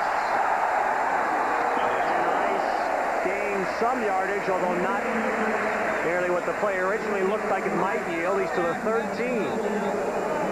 McDaniels and Brantley closed it off. John R. Holland also for Birmingham. 4:45 remaining, and it's 3rd down for the Dragons. And 8 from the 13-yard line. But Birmingham, they've got to keep Barcelona out of the end zone if they want to have a chance to stay in this ball game. Flat 15! Flat 15! Rice. Oh, and a good play there by Brantley for Birmingham to come up and get Rice. It looked like Rice not only had first down, he might have had touchdown. And Brantley's down on the field. He's on the 11-yard line. Again, running the option situation is we're looking at it defensively to the right side. There's the pitch man being, the dive man being taken, so the quarterback has to run up because also the pitch man is taken. So Dave, in his college days, Rice was as good at that option as any quarterback you'd see, at the fake, the original fake, and then the decision whether to pitch or to turn it up. He made him such an incredible, successful option quarterback at Notre Dame. And Bradley with an injury to his right arm. Bradley, number 54, you'll see him making the tackle here. He goes down and gets sat on really by Rice, and you can see how it's either his arm or his, it could be his rib area. Now this sets up an interesting situation, the field goal. It's a 2-point differential right now. He has missed 3 field goals. You're looking at Massimo Manca. If he hits this, it's only a 5-point differential. So obviously Birmingham would have to take it all the way down. If he misses this, Birmingham only has to get down in the field goal range. So a very, very important field goal for Barcelona. It'll be from 28 yards, 27 yards. Luis Aguiar is the holder. Manca missed from 26 earlier in the game. And that one is good. Manca hits it from 27 and gives Barcelona a little breathing room. 11-6 with 4 minutes and 7 seconds remaining.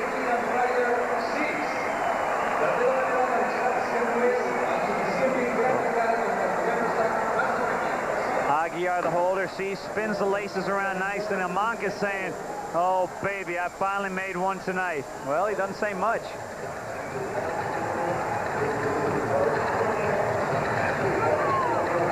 And now I'm wondering if Chan Gailey is considering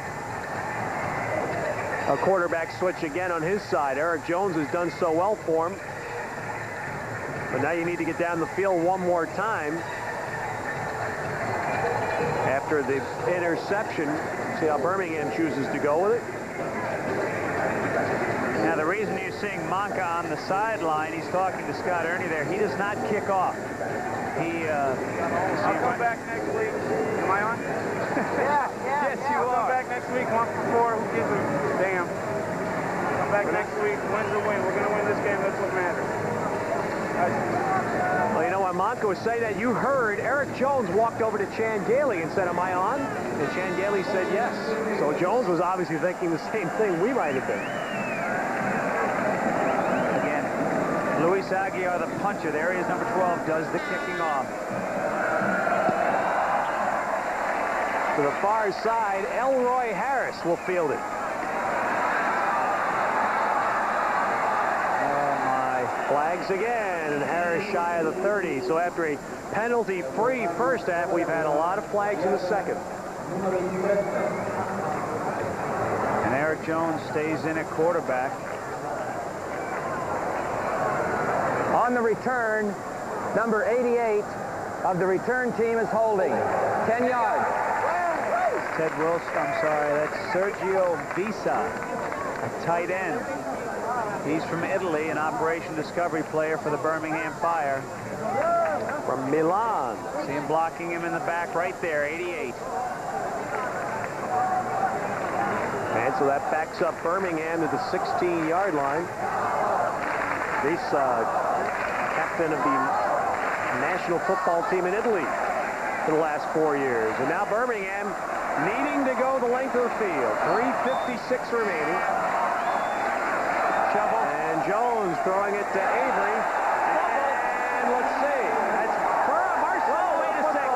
That's a shovel pass. That should be an incomplete pass if he didn't have possession. That's exactly right. That should be an incomplete pass. Unless he had possession, I couldn't see it long enough. That's the exact same play that Birmingham ran for a touchdown last Monday night, and I think that's got to be the discussion, but they're ruling, obviously, that there was possession, and it is a turnover. Now, they are talking about it.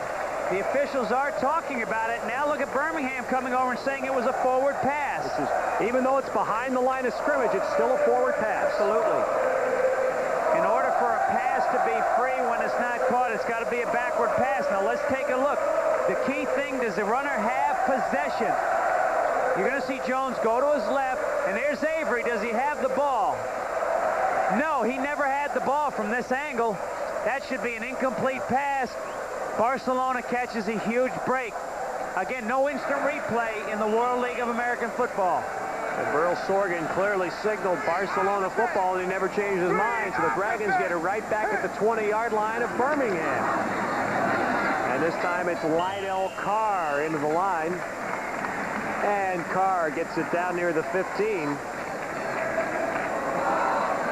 So what Barcelona can do here, they can, of course, again, score to put it away, or they can force Birmingham to use some of their 2 remaining timeouts. And then we get back to the point factor. If Barcelona kicks a field goal here, it would be an 8-point lead. The ball game would not be out of sight because a team can score 8 points on a touchdown.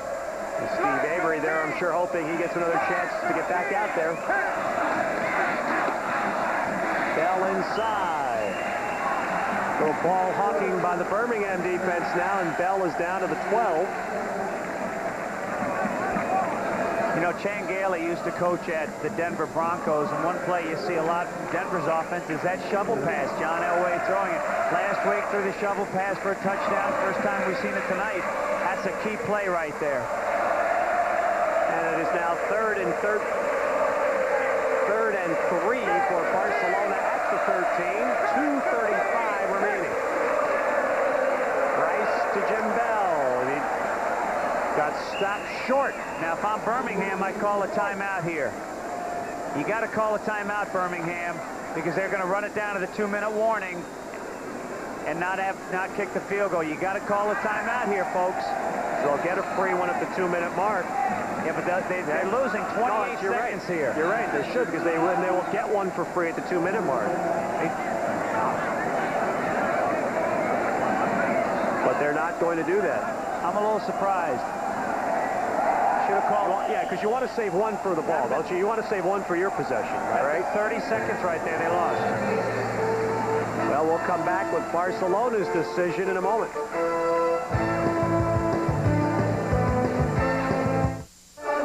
Is that your hometown? That's right, ma'am. I'm going home. Delta, we love to fly, and it shows.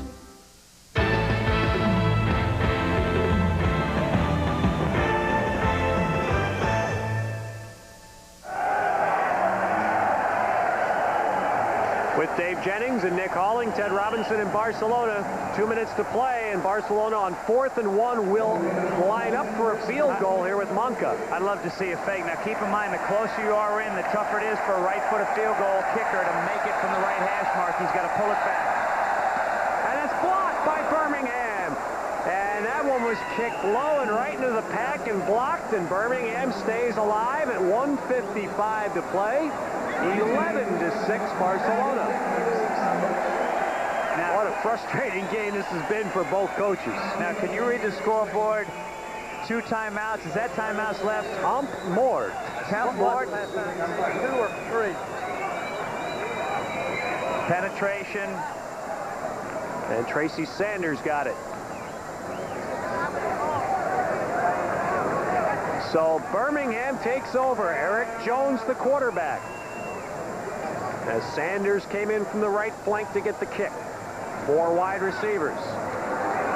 And almost picked for 6.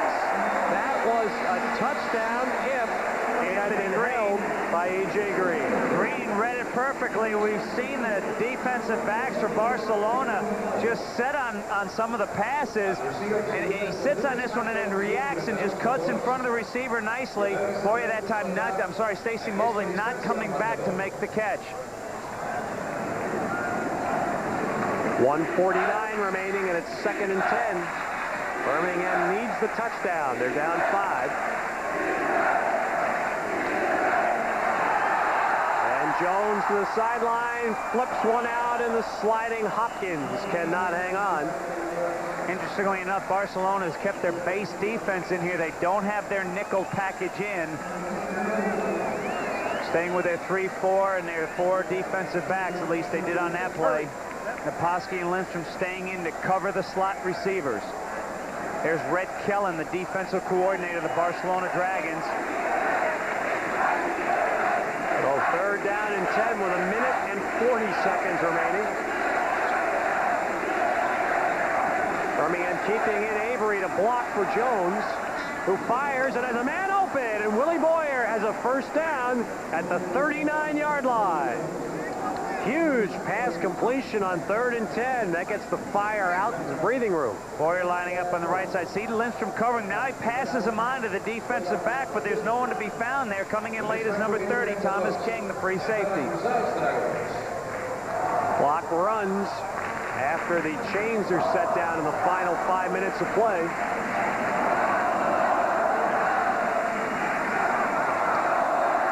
Jones going down the field, and that should be intercepted, and it is. Thrown up for grabs, and Adrian Jones has it for the Dragons. Out of bounds in Birmingham territory with 1 minute and 5 remaining. And that finally should put the nail in Birmingham's coffin, although tonight it's been dangerous to say that. Not a good decision by Eric Jones, and he throws it deep. And there are 3 defensive backs in the territory just throwing it up for grabs. Coming over late is number 20, Adrian Jones. And now the important thing is he stays with the ball. He's just playing a deep center field, just staying with the ball. Got to stay in possession. Don't lose it here. With 1 minute, 5 seconds remaining, and Adrian Jones with the interception to give Barcelona the ball back. Jimmy Bell with a carry. Birmingham has 2 timeouts remaining, which they're going to have to use. And here's one of them at 54 seconds. And those turnovers. Birmingham, remember, they came into this game leading the World League in takeaways, but they're -3 tonight.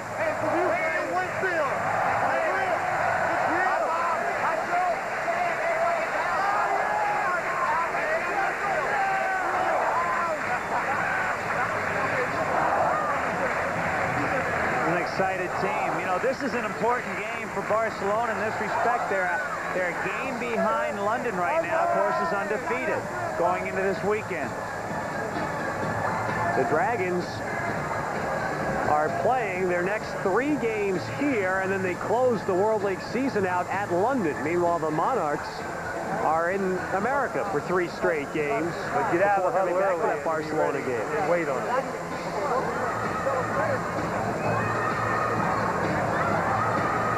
Now, last time we did a Barcelona game, we saw it end up with Jack Bicknell getting the Gatorade bath. That was indoors in Montreal, a little cooler here in Barcelona. Don't see any suspicious-looking mobs yet on that sideline. There's still 54 seconds. That's why. Here's Jimmy Bell again, and he got pounded down after a short gain, and the Fire utilized their final timeout at 47 seconds. Now, unfortunately for Birmingham, that will be, of course, their last timeout. Now, if Barcelona can waste 12 seconds here on their 3rd down play, they will not have to snap the ball. But even if they do have to snap it on 4th down, I doubt you would see a punt. You would see them just fall on the football. So if they can use the clock well. How about Eric Lindstrom? That opening play.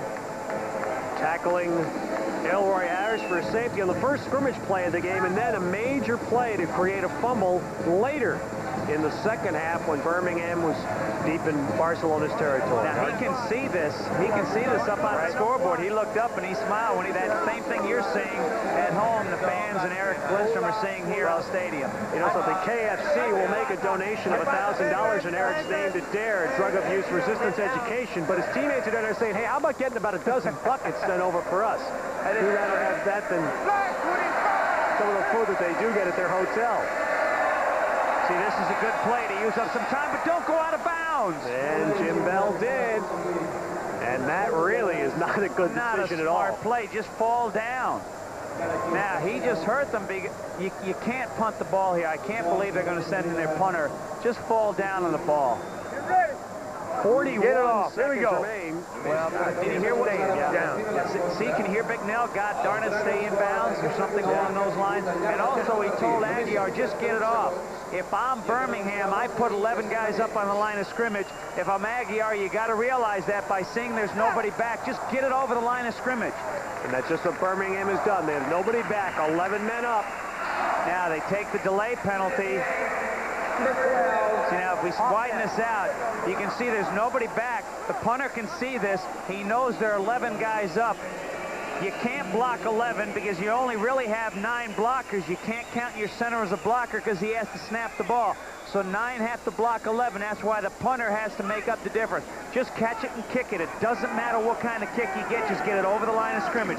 Catch it and kick it. See that? It looks like a lousy kick, but look where it's going. And it's just what Barcelona needed as it bounds down inside the 15 and leaves Birmingham with about 87 yards to go in 32 seconds.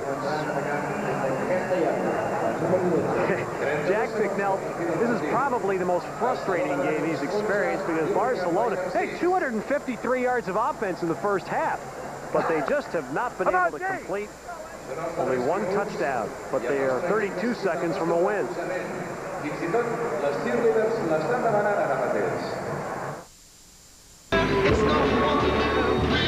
Stop the rain. Olympic stops the rain. Birmingham out for their last gasp, 32 seconds, no timeouts for the Fire, and they need to get to the end zone, which is 88 yards away. And Barcelona staying in their base defense. They're not going with their nickel or dime package. Eric Jones came in the second quarter. He's trying to motion everybody for a Hail Mary. Now throws one underneath, and that's picked off by Lindstrom. And the chicken man, Eric Lindstrom, at the 20-yard line. He already knows he's the player of the game. What's he trying to do here? Well, again, I'm not sure the decision there by Eric Jones either. If you're going to wait that long, you might as well throw it down the field. He's just got to get it down there somehow, some way. And the difference here, Eric Jones came off the bench to give Birmingham a real lift with 3 interceptions of hurt. And remember I said they kept in their outside linebackers, staying with their base package. Now this is a very tough pass to complete, throwing way back across the field, overthrows it, and there's Lindstrom just setting in there.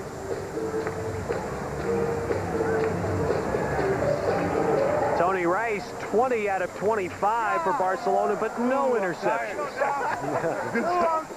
Yeah, he's tired. Well, Barcelona going to keep the heat on the London Monarchs, who will have a tough game at San Antonio Monday night. But Barcelona stays right on their necks with a win that will certainly not be considered artistic, but a win nonetheless for Jack Bicknell's Dragons. W's a W.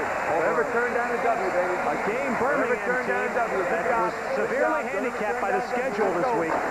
Good job. Never turn down a W is what Jack Bicknell is saying. Good job, you guys played hard.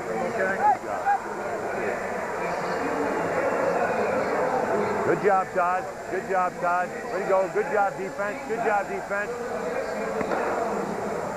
Well, right now, the World League's pretty much a real lark and a lot of fun for Jack Bicknell because his team is winning. They're 6-1. We'll come back to Barcelona in a moment.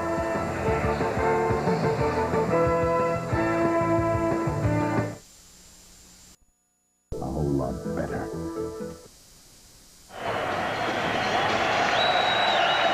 The Barcelona Dragons now 6-1. The Birmingham Fire 3-4. And let's go down to Nick Halling, who has our KFC player of the game.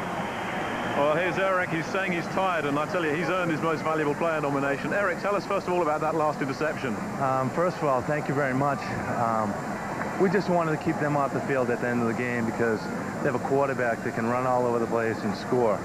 You know, their first score and only score typifies that. They, you know, our defensive back covered them all over the field, fell down, and they still get a touchdown. So he's a tough quarterback. Now, you're still trailing London by that one game, and you've got London to come. In that context, how important was it to get a win here? Very. We just want to win every game and do our job and let them do their job and see how they do. And, you know, we're going to win. We're going to win. So. But before that, of course, you got another tough one, San Antonio, and I hate to remind you, but they turned you over last time. Can you turn things around this time? Yeah, we definitely will, because, you know, we're controlling our own destiny, and we have them over here now. So traveling's going to get them a little bit, as you can tell. You're traveling all over the world, so they're going to see how it is. Did you expect it to be as tough as it was in the second half? Because you really kind of pushed them around a bit in the first half, didn't you? Yeah, we did, but they're a great team. You know, they played great against San Antonio last week, and they beat us. San Antonio beat us, so we didn't want to overlook this team at all. We didn't want to look towards San Antonio at all. Well, if anyone's deserved their post-game shower, you have. Eric, thanks very much. Congratulations once again. Back up to you, Ted. I'm sure Eric Lindstrom and a lot of his friends in that locker room would like to know the Boston Bruins are up 2-0 in the Stanley Cup semifinals with Pittsburgh. You can clearly tell that accent. The Barcelona Dragons winning tonight 11-6. They played without their starting quarterback and without their leading running back, but prevailed again. We'll come back to Barcelona in a moment.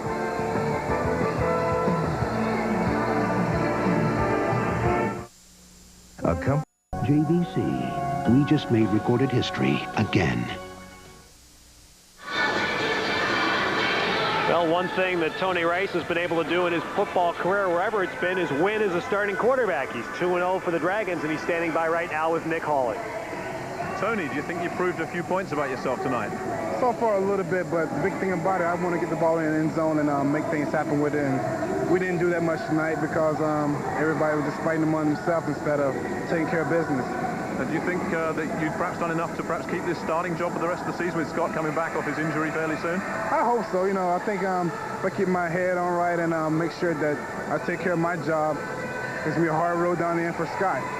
Thanks for joining us, Tony. Ted, back up to you.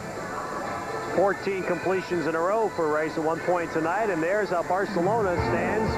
They keep the pressure on London, which plays at San Antonio on Monday night. And then San Antonio has to do what Birmingham did, play at home on Monday and then fly all the way to Spain for a game here next Saturday. You know, there's stops the rain.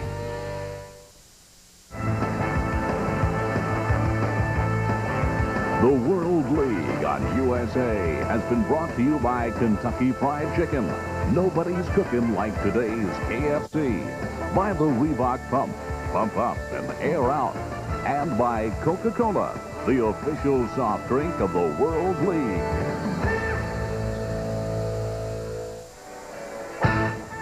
Barcelona to 6-1 with an 11-6 victory over Birmingham at Montjuic Stadium. Tonight on the World League, you'll see either Frankfurt at Orlando or regional coverage of Montreal at Sacramento. And on Monday, it's the undefeated London Monarchs at San Antonio, all on USA. The executive producer of the World League on USA is Gordon Beck. Our game tonight produced by Brian Williams, directed by Ted Nathanson. Our associate producer, Joe Novello. And production assistant, Steve Turnberger. Our technical managers, Mark Hayden and Neil Wilson. Unit managers, Russ Friedman and Sam Branner. Our technical director, Greg Brakel. And the rest of our fine crew.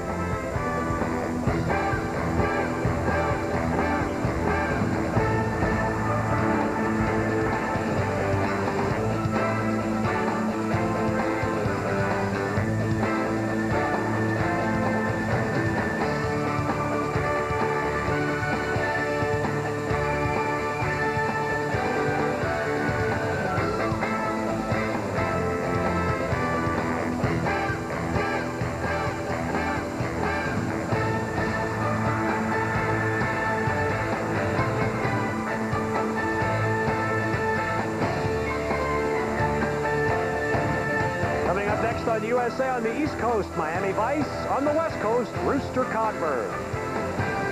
Our European crew is back here in Barcelona next Saturday when San Antonio's in town. Until then, with Nick Halling and Dave Jennings, I'm Ted Robinson. So long from Barcelona.